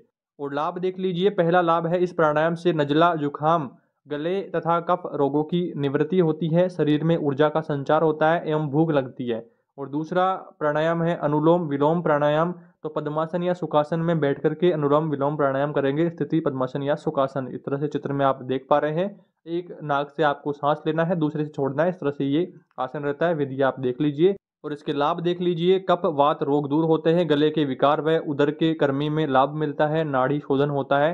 और अगला प्राणायाम है दोस्तों भ्रामरी प्राणायाम। इसमें भंवरे के समान गुंजन करना होता है खुद के कानों को बंद करके। इस तरह से चित्र में आप देख पा रहे हैं। इसके लाभ देखिए, भ्रामरी प्राणायाम मानसिक उत्तेजना तथा उदासीनता दोनों ही अवस्थाओं में लाभकारी है। यह प्राणायाम मस्तिष्क के स्नायु को सुखद एवं स्वस्थ रखता है। मन शांत होता है एवं स्मरण शक्ति का विकास होता है। अगला प्राणायाम है शीतकारी प्राणायाम, यानी कि पद्मासन या सुखासन की स्थिति में किया जाता है। शीतकारी चित्र में आप देख पा रहे हैं, इस तरह से सावधान बैठ कर के किया जाता है। और देखिए, होठ खुले रख करके सामने के ऊपर तथा नीचे के दांतों को आपस में मिला करके आम अवस्था की तरह जिह्वा समतल रख करके मुंह के मध्य से पूरक करेंगे और फेफड़े पूर्ण भरने के पश्चात दोनों नासिका रंध्रों से रेचक करेंगे। पूरक मतलब कि अंदर ले जाएंगे, रेचक मतलब बाहर निकालेंगे। इस तरह से आपको ध्यान रखना है। लाभ देखिए, शरीर में शीतलता पैदा होती है, मन शांत रहता है, दांतों से खून आना या पायरिया रोग को रोकता है। और अगला प्राणायाम है दोस्तों शीतली प्राणायाम। और इसमें देखिए, यह प्राणायाम सामान्य स्थिति में बैठ करके किया जाता है। चित्र में आप देख पा रहे हैं। और इसमें देखिए, यह ध्वनि आपको निकालनी होती है और लंबा और गहरा पूरक आपको ग्रहण करना है और फिर बाद में उसको निकाल देना है। इस तरह से आपको ध्यान रखना है। लाभ देख लीजिए, इस प्राणायाम से शरीर का ताप कम होता है, रक्तचाप में लाभ मिलता है। और आगे देखिए, दांतों में खून आना एवं पायरिया को रोकता है, मन शांत रहता है। और इसी क्रम में दोस्तों अगला प्राणायाम है उज्जयी प्राणायाम। और इसकी स्थिति देखिए, ज्ञान मुद्रा में आपको बैठना है। चित्र में आप देख पा रहे हैं। इसके लाभ देख लीजिए, मृगी तथा मानसिक रोगों में लाभदायक है। टॉन्सिल ठीक होते हैं। सर्दी जुखाम खांसी में लाभ मिलता है। नाक कान तथा गले के रोग दूर होते हैं। आवाज में मधुरता आती है। ये इसके लाभ हैं। और अगला प्राणायाम है महाप्राण ध्वनि। और चित्र में आप देख पा रहे हैं, ओम ओम आपको निकालना होता है ध्वनि और महाप्राण ध्वनि ये है। लाभ इसके मन एकाग्र होता है, चित्त शांत होता है एवं अन्य यौगिक क्रियाएं करने के लिए तैयार हो जाते हैं। अगला है कपालभाति। कपालभाति देखिए, सुखासन तथा पद्मासन में बैठ करके कपालभाति क्रिया करते हैं। कपालभाति का चित्र आप यहाँ पर देख पा रहे हैं। सांस आपको झटके से लेना होता है, झटके से छोड़ना होता है, ये इसकी विधि है। और आगे देखिए दोस्तों, इसके लाभ जान लीजिए। पूरे दिमाग को सक्रिय करके सुप्त केंद्रों को जागृत करता है। ज्ञान की वृद्धि होती है। सोचने समझने की शक्ति बढ़ती है। मोटापा कम होता है। चेहरे का ओज बढ़ता है, चेहरे पर चमक आती है। प्रश्न देख लीजिए, यहाँ पर ये इंपॉर्टेंट प्रश्न है जो कि हमने अभी डिस्कस किया हुआ है। यहाँ से आप प्रश्नों को प्राणायाम के कोई 4 प्रकार बताइए। श्वास प्रश्वास पर नियंत्रण करना किसे कहा जाता है? प्राणायाम का संबंध मुख्यतः शरीर के किस तंत्र बॉडी सिस्टम से है? ये प्रश्न हमने आपको परीक्षा में आ जाते हैं, तो आपको ध्यान रखना है, सारे टॉपिक्स आपको देख लेने हैं। और इन सभी क्वेश्चन के दोस्तों आपको आंसर प्राणायाम टॉपिक में मिलने वाले हैं। प्राणायाम टॉपिक को ध्यान से पढ़ करके आपको इन सभी क्वेश्चन के आंसर देने हैं। और आगे देखिए दोस्तों, यौगिक व्यायाम। तो देखिए, सूर्य नमस्कार योगासनों में महत्वपूर्ण स्थान रखता है। यह यौगिक व्यायामों का राजा कहलाता है। यौगिक व्यायामों का राजा कौन है? सूर्य नमस्कार है। इस तरह से प्रश्न आ सकता है। इस एक ही व्यायाम से कई आसन एक साथ पूर्ण हो जाते हैं। इसका स्वास्थ्य लाभ पर प्रत्यक्ष प्रभाव दिखाई देता है। प्रातःकाल सूर्य की ओर मुंह करके सूर्य नमस्कार करना अच्छा रहता है। इसमें 12 अवस्थाएं विभिन्न आसन मुद्राओं की होती है। तो स्थिति 1 में हाथ जोड़ना है, स्थिति 2 में इस तरह से होना है, स्थिति 3 देखिए आपको घुटनों के बल इस तरह से झुकना है, और स्थिति 4 देख लीजिए, स्थिति 5, स्थिति 6, स्थिति 7, स्थिति 8, स्थिति 9, स्थिति 10, स्थिति 11, स्थिति 12। तो ये 12 स्थितियां सारी जो कि आपको ध्यान रखनी है। अगर आपको परीक्षा में इस तरह से प्रश्न पूछा जाता है तो आपको सभी स्थितियों के बारे में बताना है, आपको ध्यान से इन सभी स्थितियों को देख लेना है। तो इस तरह से अब तक हम 15 नंबर का मटेरियल डिस्कस कर चुके हैं, और अब हम बात करते हैं आपके स्वास्थ्य एवं शारीरिक शिक्षा का लास्ट यूनिट 5 के बारे में। 5वां यूनिट है विभिन्न खेल एवं शिक्षण विधियों के बारे में, जो कि 5 नंबर का यूनिट है, और ये इस तरह से आपका जो कंप्लीट पेपर है वो 20 नंबर का होने वाला है। आइए अब हम 5वें यूनिट के बारे में बात करते हैं। 5वां यूनिट 5 नंबर का है, और इसमें काफ़ी सारे इंपॉर्टेंट टॉपिक्स हैं। खेलों के बारे में बात करी गई है, शिक्षण विधियों के बारे में बात करी गई है। अलग अलग खेल हैं जैसे क्रिकेट, हॉकी, वॉलीबॉल, हैंडबॉल, सब के बारे में बात करी गई है। जिम्नास्टिक के बारे में बात करी गई है, टेबल टेनिस, उन सब के बारे में बात करी गई है। खेल के बारे में, खेल का मैदान के बारे में, खेल के नियमों के बारे में, उन सब बारे में बात करी है। तो आइए कुछ कुछ महत्वपूर्ण बिंदुओं को डिस्कशन करते हैं, समझते हुए चलते हैं। सबसे पहले हम बात करते हैं खेलकूद व शारीरिक शिक्षा की प्रमुख शिक्षण विधियों के बारे में। इसमें देखिए शिक्षण के बारे में बात करते हैं। शिक्षण से तात्पर्य उन क्रियाओं या साधनों से है जो एक अनुभवी व्यक्ति अपने समाज के अपरिपक्व शिशु तथा सदस्यों को उनके जीवन में अपना समायोजन करने में पथ प्रदर्शन करते हैं। तो वो क्या हो गया? शिक्षण हो गया। शिक्षण का अर्थ संबंध स्थापित करना है। शिक्षण सीखने के लिए प्रेरणा, उचित मार्गदर्शन व सीखने में प्रोत्साहन देता है, प्रोत्साहन करता है। शिक्षण विधियों के बारे में देखिए, यह जीवन को सुचारू रूप से संचालित करने की एक कला है। शिक्षण विधियाँ और पद्धति या विधि वह कला या मार्ग है जिसके सहारे शिक्षक बालकों के भविष्य निर्माण के लिए उनमें वांछित परिवर्तन ले आने में समर्थ होता है। पद्धति या विधि एक शैली विशेष है जिसके सहज ही बालकों के व्यक्तित्व को लचीला बना करके आवश्यकता अनुसार निर्मित किया जा सकता है, एक पद्धति, एक विधि से। इसके बाद में हम बात करते हैं शिक्षण विधियों के महत्व को लेकर के कुछ बिंदु। शिक्षण विधियों का पहला महत्व है विधियां बालक के सीखने का वातावरण बनाती है, उसका जो माहौल है वो क्रिएट करती है सीखने का। और दूसरा है विधियां विषय वस्तु को सरल व सुबोध बनाती है। तीसरा बिंदु है विधियां बालक में वांछित परिवर्तन लाती है। चौथा बिंदु है विधियां कार्य के प्रति संलग्न तथा कार्य की संपन्नता के लिए पृष्ठभूमि निर्मित करती है। इस तरह से बिंदु ध्यान रखने हैं। और पांचवा बिंदु है विधियां चिंतन तथा निर्णय लेने की शक्तियों का विकास करती है। छठा बिंदु है विधियां व्यक्तित्व के विकास में भी सहायक होती है। तो ये 6 बिंदु आपको यहाँ पर ध्यान रखने हैं महत्व को लेकर के। अब हम बात करते हैं शिक्षण विधियों के सिद्धांतों के बारे में। सिद्धांतों में देखिए आपको कुल 6 सिद्धांत ध्यान रखने हैं। पहला है क्रियाशीलता का सिद्धांत, दूसरा है रुचि का सिद्धांत, तीसरा है जीवन के साथ संबंध जोड़ने का सिद्धांत, चौथा है चयन का सिद्धांत, पांचवा है पुनरावर्तन का सिद्धांत, छठा है विभाजन का सिद्धांत। तो ये 6 सिद्धांत आपको ध्यान रखने हैं। अब हम बात करते हैं शारीरिक शिक्षा की शिक्षण विधियों के बारे में, कुछ महत्वपूर्ण शिक्षण विधियों के बारे में आइए डिस्कशन करते हैं। तो पहली विधि है आदेश विधि। यह विधि शारीरिक शिक्षा व खेलकूद में महत्वपूर्ण विधि है। इस विधि में एक हरकत या एक मूवमेंट को हासिल करना होता है। यह विधि मुख्यतः कैलिस्थेनिक व्यायाम जैसे PT, dumbbells, lezim, parade, rally, कक्षा संरचना आदि के लिए उपयोग में लाई जाती है। इस विधि का उपयोग ताल व लय के साथ भी किया जाता है, जिसमें बैंड की ध्वनि या आधुनिक गैजेट्स पर व्यायाम किए जाते हैं। आदेश विधि द्वारा आदेश देने पर सभी बालकों द्वारा एक साथ हरकत होती है तथा आदेश के अनुसार एक समान प्रतिक्रिया प्राप्त होती है। तो ये आदेश विधि आपको ध्यान रखनी है कुछ बिंदु। इसके बाद में बात करते हैं प्रदर्शन विधि के बारे में। प्रदर्शन विधि में देखिए, यह विधि किसी क्रिया या हरकत को प्रदर्शित करने तथा दिखाने के लिए शारीरिक शिक्षा खेलकूद के क्षेत्र में महत्वपूर्ण विधि है। इस विधि में प्रदर्शन के लिए बालकों के सामने पूरी क्रिया या स्किल या हरकत मूवमेंट को प्रदर्शित किया जाता है और फिर वो प्रदर्शन विधि के द्वारा सीख जाते हैं। उनको दिखाना पड़ता है कि क्या विधि है, तो उस विधि के अनुसार।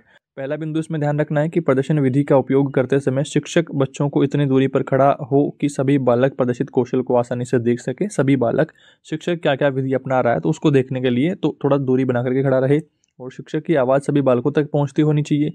प्रदर्शन के साथ साथ मौखिक व्याख्या भी बताई जानी चाहिए। प्रदर्शन के समय एक बालक का ध्यान आकर्षित ना करके पूरी कक्षा का ध्यान आकर्षित करें, पर्टिकुलर एक बालक पर फोकस ना करें, कंप्लीट क्लास को ही एक जैसा मान करके कंप्लीट क्लास को सिखाएं। और अगला बिंदु है प्रदर्शन के समय बालकों की आंखों पर सूर्य की सीधी रोशनी ना गिरे। छठा बिंदु है प्रदर्शन के समय कौशल या हरकत का गलत प्रदर्शन ना करें। कौशल के लिए आवश्यक सामग्री एकत्रित करने के पश्चात ही प्रदर्शन करें। प्रदर्शन के समय कक्षा संरचना के ठीक हो, यानी छोटे बालक आगे बड़े पीछे, ताकि सभी बालकों को प्रदर्शन ठीक दिख सके। पुनः प्रदर्शन की जरूरत हो तो पुनः प्रदर्शन दिखा देवें। तो इस तरह से ये कुछ विधि आपको प्रदर्शन विधि में ध्यान रखनी है। इसके बाद में हम बात करते हैं पूर्ण अंश पूर्ण विधि। पूर्ण अंश पूर्ण विधि ये क्या है? शारीरिक शिक्षा व खेलकूद के क्षेत्र में किसी कौशल या हरकत को सिखाने के लिए यह विधि सबसे महत्वपूर्ण विधि है।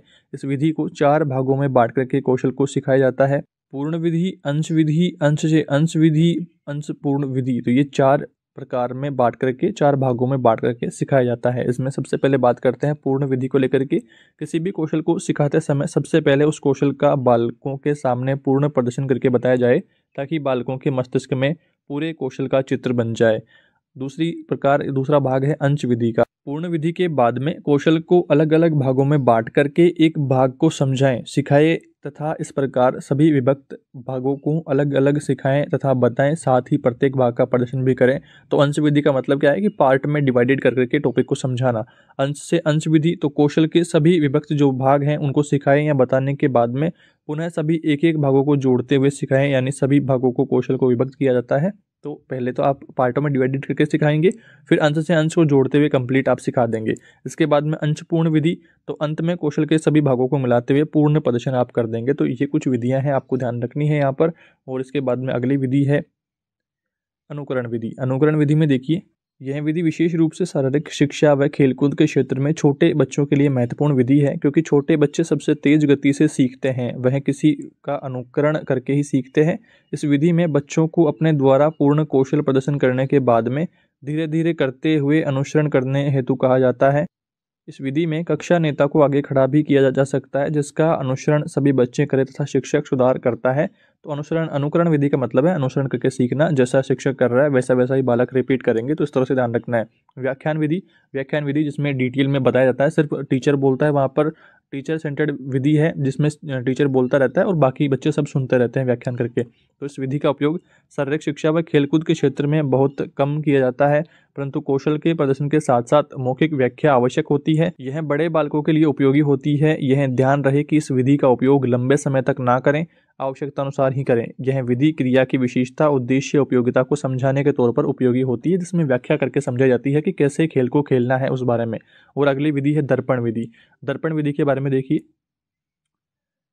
यह बालकों को उन क्रियाओं को सीखने में प्रयुक्त की जाती है जिसमें दाएं बाएं की अवधारणा होती है। इस विधि में शिक्षक सभी प्रकार अपने दाएं बाएं हाथ या पैर की क्रिया करता है, जिस प्रकार बालकों को करते समय अपना प्रतिबिंब दर्पण में दिखाई देता है। अर्थात यदि बालकों को बाएं पैर दाईं ओर रखना है तो शिक्षक अपना दायां पैर बाईं ओर निकालता है। तो इस तरह से दर्पण विधि, जिसमें बच्चा किस तरह से करेगा उसको लेकर के ही शिक्षक शारीरिक जो भी व्यायाम होगा तो उसको उसी हिसाब से करे कि बच्चा उसको अच्छे से सीखे कि कौन सा हाथ कैसे उठाना है, कैसे करना है।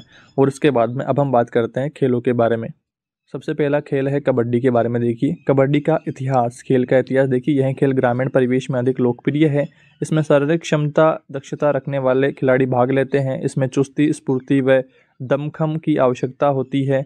इसकी लोकप्रियता के कारण इसे अंतर्राष्ट्रीय स्तर पर भी खेला जाने लगा है। इसे एशियाई खेलों में भी शामिल किया गया है। यह कम खर्चीला खेल है। भारत में इस खेल का शुभारंभ हुआ तथा भारत इस खेल में लगातार विश्व चैंपियन रहा है। कबड्डी खेल को 1982 में एशियाई खेलों में प्रदर्शन के खेल के रूप में जो एशियाई खेल भारत में आयोजित हुए थे और 1990 में स्पर्धा हेतु एशियाई खेलों में शामिल किया गया। तो भारतीय कबड्डी की संघ की स्थापना 1952 में हुई थी। तो ये कुछ डेट्स आपको ध्यान रखनी है कि भारतीय कबड्डी की जो संघ है उसकी स्थापना कब हुई, 1952 में, और एशियाई खेलों के में प्रदर्शन के रूप में 1982 में डाला गया और 1990 में स्पर्धा हेतु एशियाई खेलों में शामिल किया गया। तो ये कुछ बातें आपको ध्यान रखनी है डेट्स को लेकर के।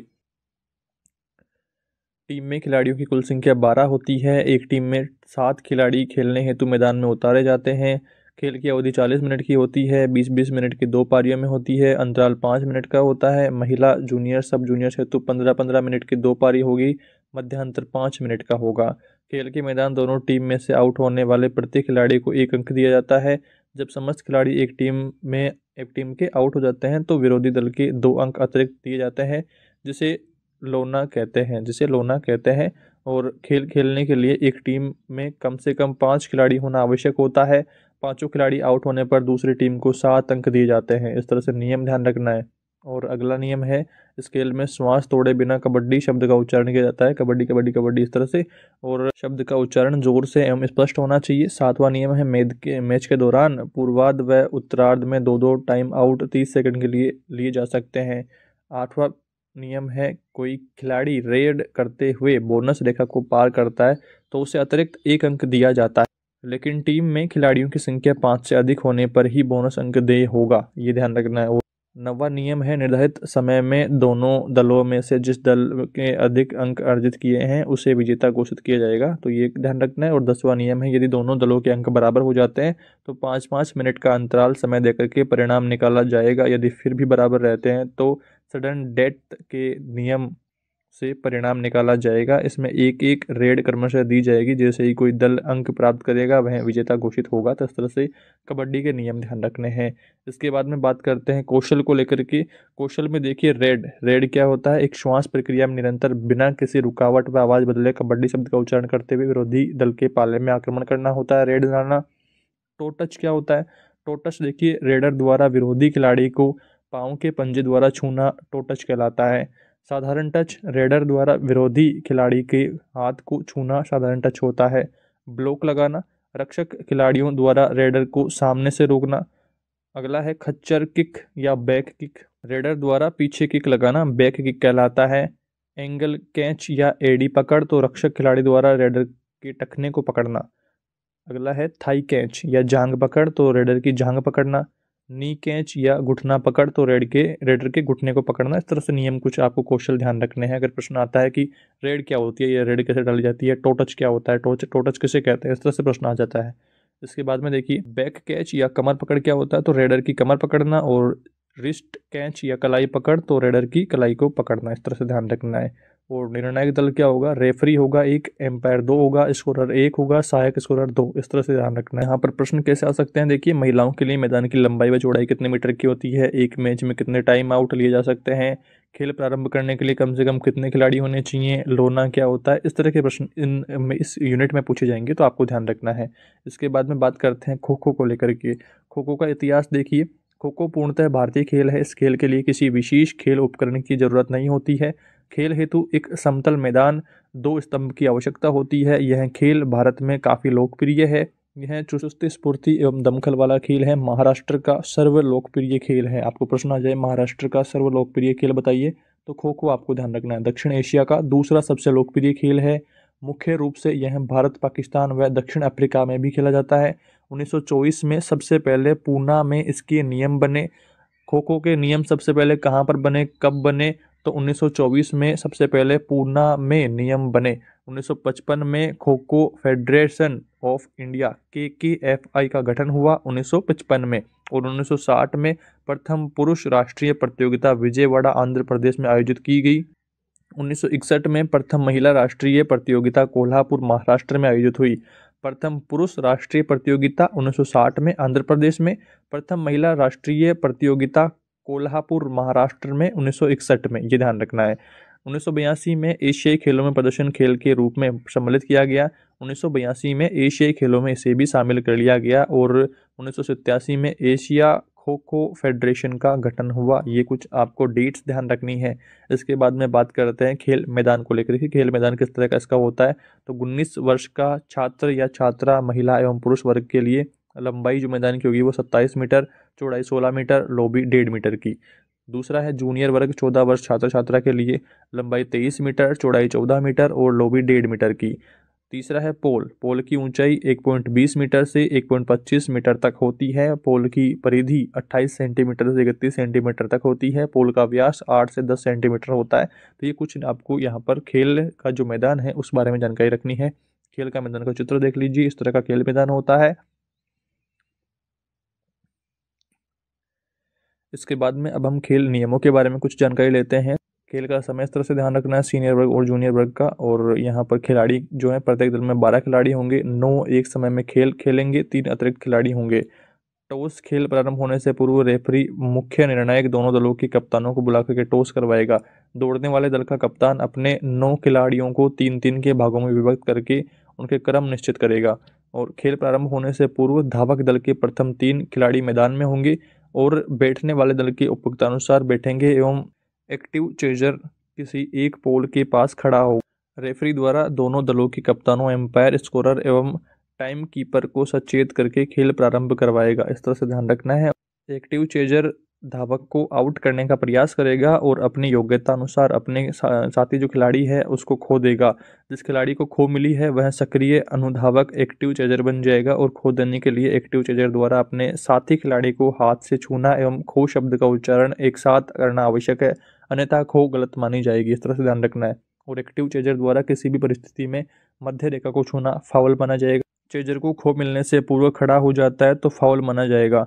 खो लेने के पश्चात चेजर का दर्जा एक्टिव चेजर का हो जाता है और वापस से वो जो पहले से खो ले रखा है जिसने, तो वो उसकी जगह पर आकर के बैठ जाता है। उसका मुंह एवं कंधा जिस दिशा में मुड़ेंगे उसे उसी दिशा का रुख करना पड़ेगा। सक्रिय चेजर कंधों की दिशा से विपरीत नहीं जा सकेगा। और इस तरह से कुछ बिंदु ध्यान रखना है यहाँ पर। और 10वां नियम क्या है, रनर्स के दल के 3 धावक आउट होने पर अगले क्रम के निर्धारित 3 धावक मैदान में प्रवेश करेंगे। तो उस तरह से कुछ बिंदु ध्यान रखने हैं। धावक हेतु नियम क्या है, देखिए धावक को भागते समय ध्यान रखना होगा कि वह चेजर को हाथ अथवा शरीर के किसी भी अंग से स्पर्श नहीं करें। ऐसा करने पर नियमानुसार चेतावनी दी जाएगी और इसको ऐसा करने से आउट उसको घोषित कर देंगे। धावक को दौड़ते समय उसके दोनों पैर सीमा रेखा के बाहर नहीं जाने चाहिए, ऐसी स्थिति में वह आउट हो जाएगा। रनर धावक के लिए आवश्यक होगा कि निर्धारित स्थान से ही मैदान में प्रवेश करें। धावक इस नियम का पालन नहीं करेगा तो भी आउट हो जाएगा।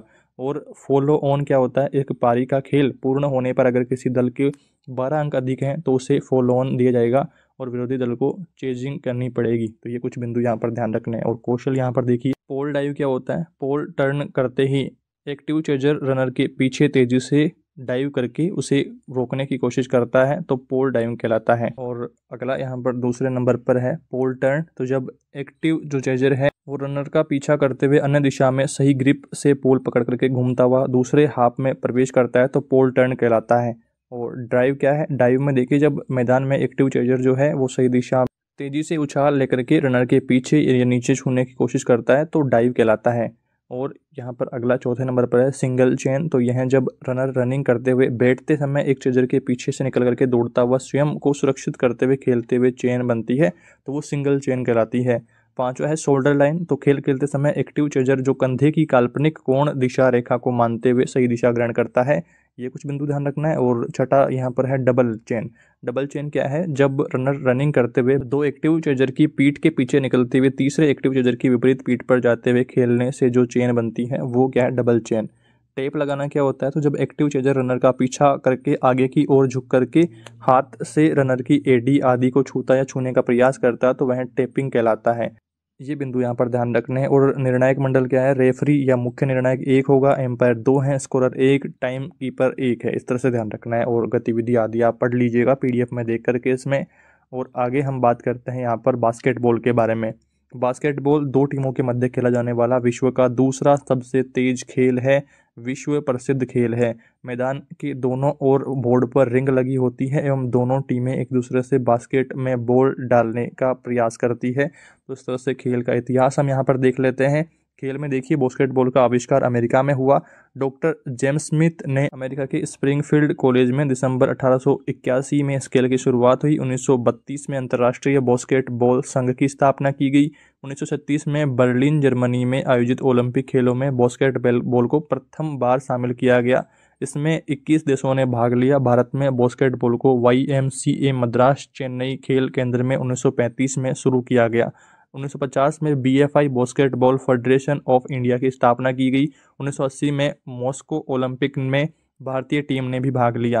बास्केटबॉल को राजस्थान में राज्य खेल के रूप में भी अपनाया है और राजस्थान के बहुत से अंतर्राष्ट्रीय खेलों को भारत की प्रतिनिधित्व किया गया है। तो यहाँ पर आपको ध्यान रखना है, बास्केटबॉल को राजस्थान ने राज्य खेल के रूप में अपनाया है। और खेल के मैदान और उपकरणों के बारे में बात करते हैं तो पोल क्या है, अंतिम रेखा से 2 मीटर दूर होता है। इस पोल पर बैक बोर्ड एवं रिंग बनी होती है। रिंग क्या है, रिंग लोहे का व्यास 45 सेंटीमीटर एवं मोटाई 5 मिलीमीटर, ऊंचाई जमीन से 3.5 मीटर। इस तरह से ध्यान रखना है। नेट रहती है, रिंग से नीचे लगी होती है, जिसकी लंबाई 45 से 50 सेंटीमीटर होती है। और चौथा है बैकबोर्ड। तो आयताकार 1.80 गुणा 1.05 मीटर का होता है, मोटाई 30 मिलीमीटर, लकड़ी का फाइबर ग्लास होता है, ज़मीन से बोर्ड की निचले हिस्से की ऊंचाई 2.90 मीटर की होती है। तो इस तरह से ये कुछ नियम आपको यहाँ पर ध्यान रखने हैं खेल मैदान को लेकर के। उपकरणों के बारे में, खेल का समय है, एक मैच 40 मिनट का होता है। इसमें 10-10 मिनट के 4 क्वार्टर होते हैं, प्रत्येक 2 क्वार्टर 10 मिनट का तथा अंतराल 2 व 3 क्वार्टर के मध्य 10 मिनट के अंतराल का होता है। इस तरह से ध्यान रखना है। यदि 40 मिनट तक दोनों टीमों का स्कोर बराबर रहता है तो 5 मिनट का अतिरिक्त समय तब तक दिया जाता रहता है तब तक कि परिणाम ना निकले। और बॉल रबड़ की एक सिंथेटिक लेदर की होती है, वजन 600 से 650 ग्राम तक, और बॉल की परिधि 75 से 78 सेंटीमीटर की होती है। तो बॉल के बारे में प्रश्न आ जाता है। नियम आप देख लीजिएगा, नॉर्मल से नियम है जिस तरह से आपने पहले के खेलों में देखे हैं। कौशल में कुछ बिंदु आपको ध्यान रखना है। चेस्ट पास क्या होता है? तकनीकी, दोनों पैर समानांतर खोल करके एक साथ रखें, दोनों हाथ कोहनी से मोड़ करके सीने के पास में रखें। इस तरह से ये खेल है। और इसमें देखिए, निर्णायक दल में रेफरी 2 होते हैं, एम्पायर 1 होता है, स्कोरर 1 होता है, टाइम कीपर 1 होता है, फाउल इंडिकेटर 1 होता है, चॉइस सेकंड ऑपरेटर 1 होता है। इस तरह से ध्यान रखना है। और इसके बाद में हॉकी को लेकर के बात करते हैं। हॉकी का इतिहास देखिए। हॉकी काफ़ी प्रसिद्ध खेल है। प्रारंभ में इस खेल का उद्गम मिस्र से प्राप्त हॉकी से मिलते जुलते चित्र से माना गया है, जो लगभग 2050 ईसा पूर्व के थे। हॉकी में सबसे पुरानी क्लब की स्थापना सन 1871 ईस्वी में हुई। आधुनिक हॉकी खेलों का जन्मदाता इंग्लैंड माना जाता है। हॉकी के नियम 1883 में अपनाए गए। ओलंपिक खेलों में हॉकी की शुरुआत 1908 लंदन में हुई। 1855-1886 कोलकाता में हॉकी क्लब बना। इसके पश्चात भारत के अन्य स्थानों पर भी क्लबों की स्थापना हुई। भारत 1928 में एम्स्टर्डम नीदरलैंड में ओलंपिक खेलों में भाग लेना शुरू किया। ये इस तरह से इसका मैदान आप स्क्रीन पर देख लीजिए। और खेल मैदान के बारे में डिटेल्स आप ले लीजिएगा। और यहाँ पर उपकरण यहाँ पर रहते हैं, हॉकी स्टिक, बॉल रहती है, और kickers, leg guards, abdomen guard, chest guard, head gear, head gloves, shoes, socks, shorts, T shirt. इस तरह से ये इसमें खेल में रहते हैं। और खेल नियम नॉर्मल से हैं। कौशल में देखिए, हिट करना क्या होता है। हॉकी स्टिक के द्वारा बॉल पर प्रहार करना हिट करना कहलाता है। इसमें बॉल व स्टिक के टकराने की आवाज आती है। पुश करना क्या होगा? हॉकी स्टिक से बॉल को रगड़ करके धकेलना पुश करना कहलाता है। फ्लिप क्या है? फ्लिक हॉकी स्टिक द्वारा बॉल को 8 से 12 इंच की ऊंचाई तक उछाला जाता है। स्कूप क्या है? हॉकी स्टिक द्वारा बॉल को हवा में उछाला जाता है। टैकल क्या है? टैकलिंग से तात्पर्य बॉल को विरोधी खिलाड़ी से छीनना है। ये कुछ बातें आपको यहाँ पर ध्यान रखनी है। और इसके बाद में अगला खेल है क्रिकेट। क्रिकेट के बारे में नॉर्मल जानकारी आपको ऑलरेडी है, मैदान के बारे में और उसके नियमों के बारे में। इसमें इतिहास में आपको कुछ बिंदु ध्यान रखने हैं कि क्रिकेट खेल वर्तमान समय में बहुत ही लोकप्रिय खेल है। इस खेल का जन्म 16वीं शताब्दी में इंग्लैंड में माना जाता है। वैसे क्रिकेट का उल्लेख 13वीं सदी में भी मिलता है। क्रिकेट का सर्वांगीण अध्याय 1760 से प्रारंभ हुआ और उसका दूसरा सर्वांगीण अध्याय Melbourne cricket club MCC Australia में 1787 में स्थापना से शुरू हुआ। अंतर्राष्ट्रीय क्रिकेट काउंसिल ICC की स्थापना सन 1909 में हुई तथा भारत का cricket board, board of control for cricket in India, BCCI की स्थापना 1928-29 में हुई। भारत में पहला टेस्ट मैच अंतर्राष्ट्रीय स्तर पर 1932 में इंग्लैंड के खिलाफ खेला गया। एक दिवसीय वर्ल्ड कप प्रथम बार 1975 से प्रारंभ हुए। 2020 क्रिकेट वर्ल्ड कप जो 2020 होता है, वो क्रिकेट वर्ल्ड कप 2007 से शुरू हुआ। भारत में अभी तक 2 बार एक दिवसीय विश्व कप 1983 व 2011 में जीता, जबकि 2020 विश्व कप है वो 2007 में जीता। भारत में कई विश्व स्तरीय खिलाड़ी भी हुए हैं, जिसमें कपिल देव, सुनील गावस्कर, सचिन तेंदुलकर, सौरभ गांगुली, महेंद्र सिंह धोनी आदि के आपको नाम ध्यान रखने हैं। हाल ही में भारत के एकमात्र खिलाड़ी सचिन तेंदुलकर को भारत सरकार की ओर से भारत का सबसे बड़ा अवार्ड खेल रत्न प्रदान किया गया है। इस तरह से ध्यान रखना है। खेल के मैदान को लेकर के कुछ जानकारी आपको ध्यान में रखनी है कि क्रिकेट खेल गोलाकार होता है। इसके बीच में एक पिच बना होता है जिस पर खेला जाता है। मैदान की गोलाई पिच के बीच में 60 से 90 यार्ड 54.84 मीटर से 82.29 मीटर तक होती है। लंबाई होती है 22 गज 66 फीट 20.11 मीटर, इस तरह से ध्यान रखना है। और चौड़ाई होती है 10 फीट। और क्रीज जो होती है पिच की वो 8 फीट 8 इंच की होती है। ये 3 बिंदु आपको ध्यान रखना है कि पिच की लंबाई 22 गज की, चौड़ाई होती है 10 फीट की और क्रीज होती है 8 फीट 8 इंच की। ये ध्यान रखना है। क्रिकेट खेल का बल्ला लकड़ी से बना होता है, 38 इंच का हैंडल सहित 96.5 सेंटीमीटर का, और वजन इसका 2.4 औंस होता है। और गेंद चमड़े की बनी होती है या और भी कुछ गेंदें होती है अलग अलग प्रकार की। इसकी परिधि 8 इंच से 9 इंच 22.4 सेंटीमीटर से 22.9 सेंटीमीटर की बॉल होती है। वजन होता है बॉल का 5.5 औंस से 5 सही 3/4 औंस तक।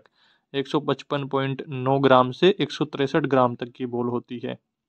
और स्टंप की जो लंबाई होती है 38 इंच 71.10 सेंटीमीटर, चौड़ाई होती है 9 इंच 22.9 सेंटीमीटर तीनों विकेट की। और जो गिल्लियाँ होती है, जो विकेट के ऊपर गिल्लियाँ रखी होती है, उनकी लंबाई 10.95 सेंटीमीटर और चौड़ाई 1.27 सेंटीमीटर। और खेलों के उपकरण आप जानते ही हैं, बैट बॉल। और इसके बाद में खेल के नियम भी आप ऑलरेडी जानते हैं। इसके बारे में कुछ बातें यहाँ पर खेल कौशलों को ध्यान में रखना है। ऑफ स्पिन क्या होती है? ऑफ साइड से बॉल को डालना और बॉल को टर्न कराना। लेग स्पिन क्या होती है? बॉल को लेग से अंदर की तरफ टर्न कराना। फ्लाइट क्या होता है? बॉलर द्वारा बॉल को थोड़ा अधिक हवा में उछाल करके फेंका जाना। इन स्विंग क्या है? फास्ट बॉलर द्वारा बॉल को बाहर की तरफ डालना और अंदर की तरफ भेजना, वह स्विंग करवाना बॉल को, तो वो इन स्विंग। और आउट स्विंग क्या होगा? फास्ट बॉलर द्वारा बॉल को अंदर की तरफ डालना और बाहर की तरफ भेजना, वह उसको स्विंग करवाना। रिवर्स स्विंग क्या है? फास्ट बॉलर जब बॉल को डालता है और बॉल गिरने के बाद पीछे की तरफ खींचती हुई जाती है। मीडियम पेस क्या है? बॉल जब ज़्यादा तेज भी नहीं पर ज़्यादा धीरे भी नहीं, यानी मध्यम स्तर की बॉल फेंकना मीडियम पेस कहलाता है। ये कुछ बातें आपको यहाँ पर ध्यान रखनी है। और क्रिकेट की कुछ सामान्य जानकारी भी आपको यहाँ पर ध्यान रखनी है, जिसमें देखिए LBW क्या होता है? यदि एम्पायर को लगे कि गेंदबाज द्वारा फेंकी गई गेंद सीधे विकेट में जा रही है और बल्लेबाज ने उसे जाने या अनजाने में शरीर के किसी अन्य अंग से रोक लेता है, तो एम्पायर ऐसी स्थिति में आउट करार देता है। इसे LBW कहते हैं। बोल्ड क्या होता है? गेंदबाज द्वारा गेंद फेंके जाने पर बॉल विकेट में लगे और गिल्लियां विकेट से हट जाएं तो उसे बोल्ड कहेंगे। वाइड बॉल क्या है? यदि गेंदबाज गेंद को बल्लेबाज की पहुंच से दूर फेंकता है और एम्पायर उसे वाइड बॉल दे देता है। बाई क्या है? अगर कोई बॉल बल्लेबाज अथवा बल्ले को छुए बिना निकल जाती है और रन ले लिया जाता है, तो इस रन को बाई कहा जाता है। लेग बाई क्या है? जब बॉल बल्ले को नहीं छूती है और बल्लेबाज को छूती हुई निकलती है और रन ले लिया जाता है, तो उसे लेग बाई कहा जाता है। रन आउट क्या है? जब गेंद खेल में हो और यदि बल्लेबाज क्रीज से बाहर हो या रन ले रहा हो, तो ऐसी स्थिति में विपक्षी टीम द्वारा कोई सदस्य गेंद द्वारा उसका विकेट गिरा देता है, तो उसे रन आउट कहते हैं। इस तरह से ये कुछ महत्वपूर्ण बिंदु आपको यहाँ पर ध्यान रखने हैं। अब ऐसे दोस्तों बहुत सारे खेल हैं, कुश्ती के बारे में है और फुटबॉल के बारे में है। फुटबॉल के साथ में ही यहाँ पर है वॉलीबॉल के बारे में और है हैंडबॉल के बारे में, जूडो के बारे में है, बैडमिंटन के बारे में है, टेबल टेनिस के बारे में है, जिम्नास्टिक के बारे में है,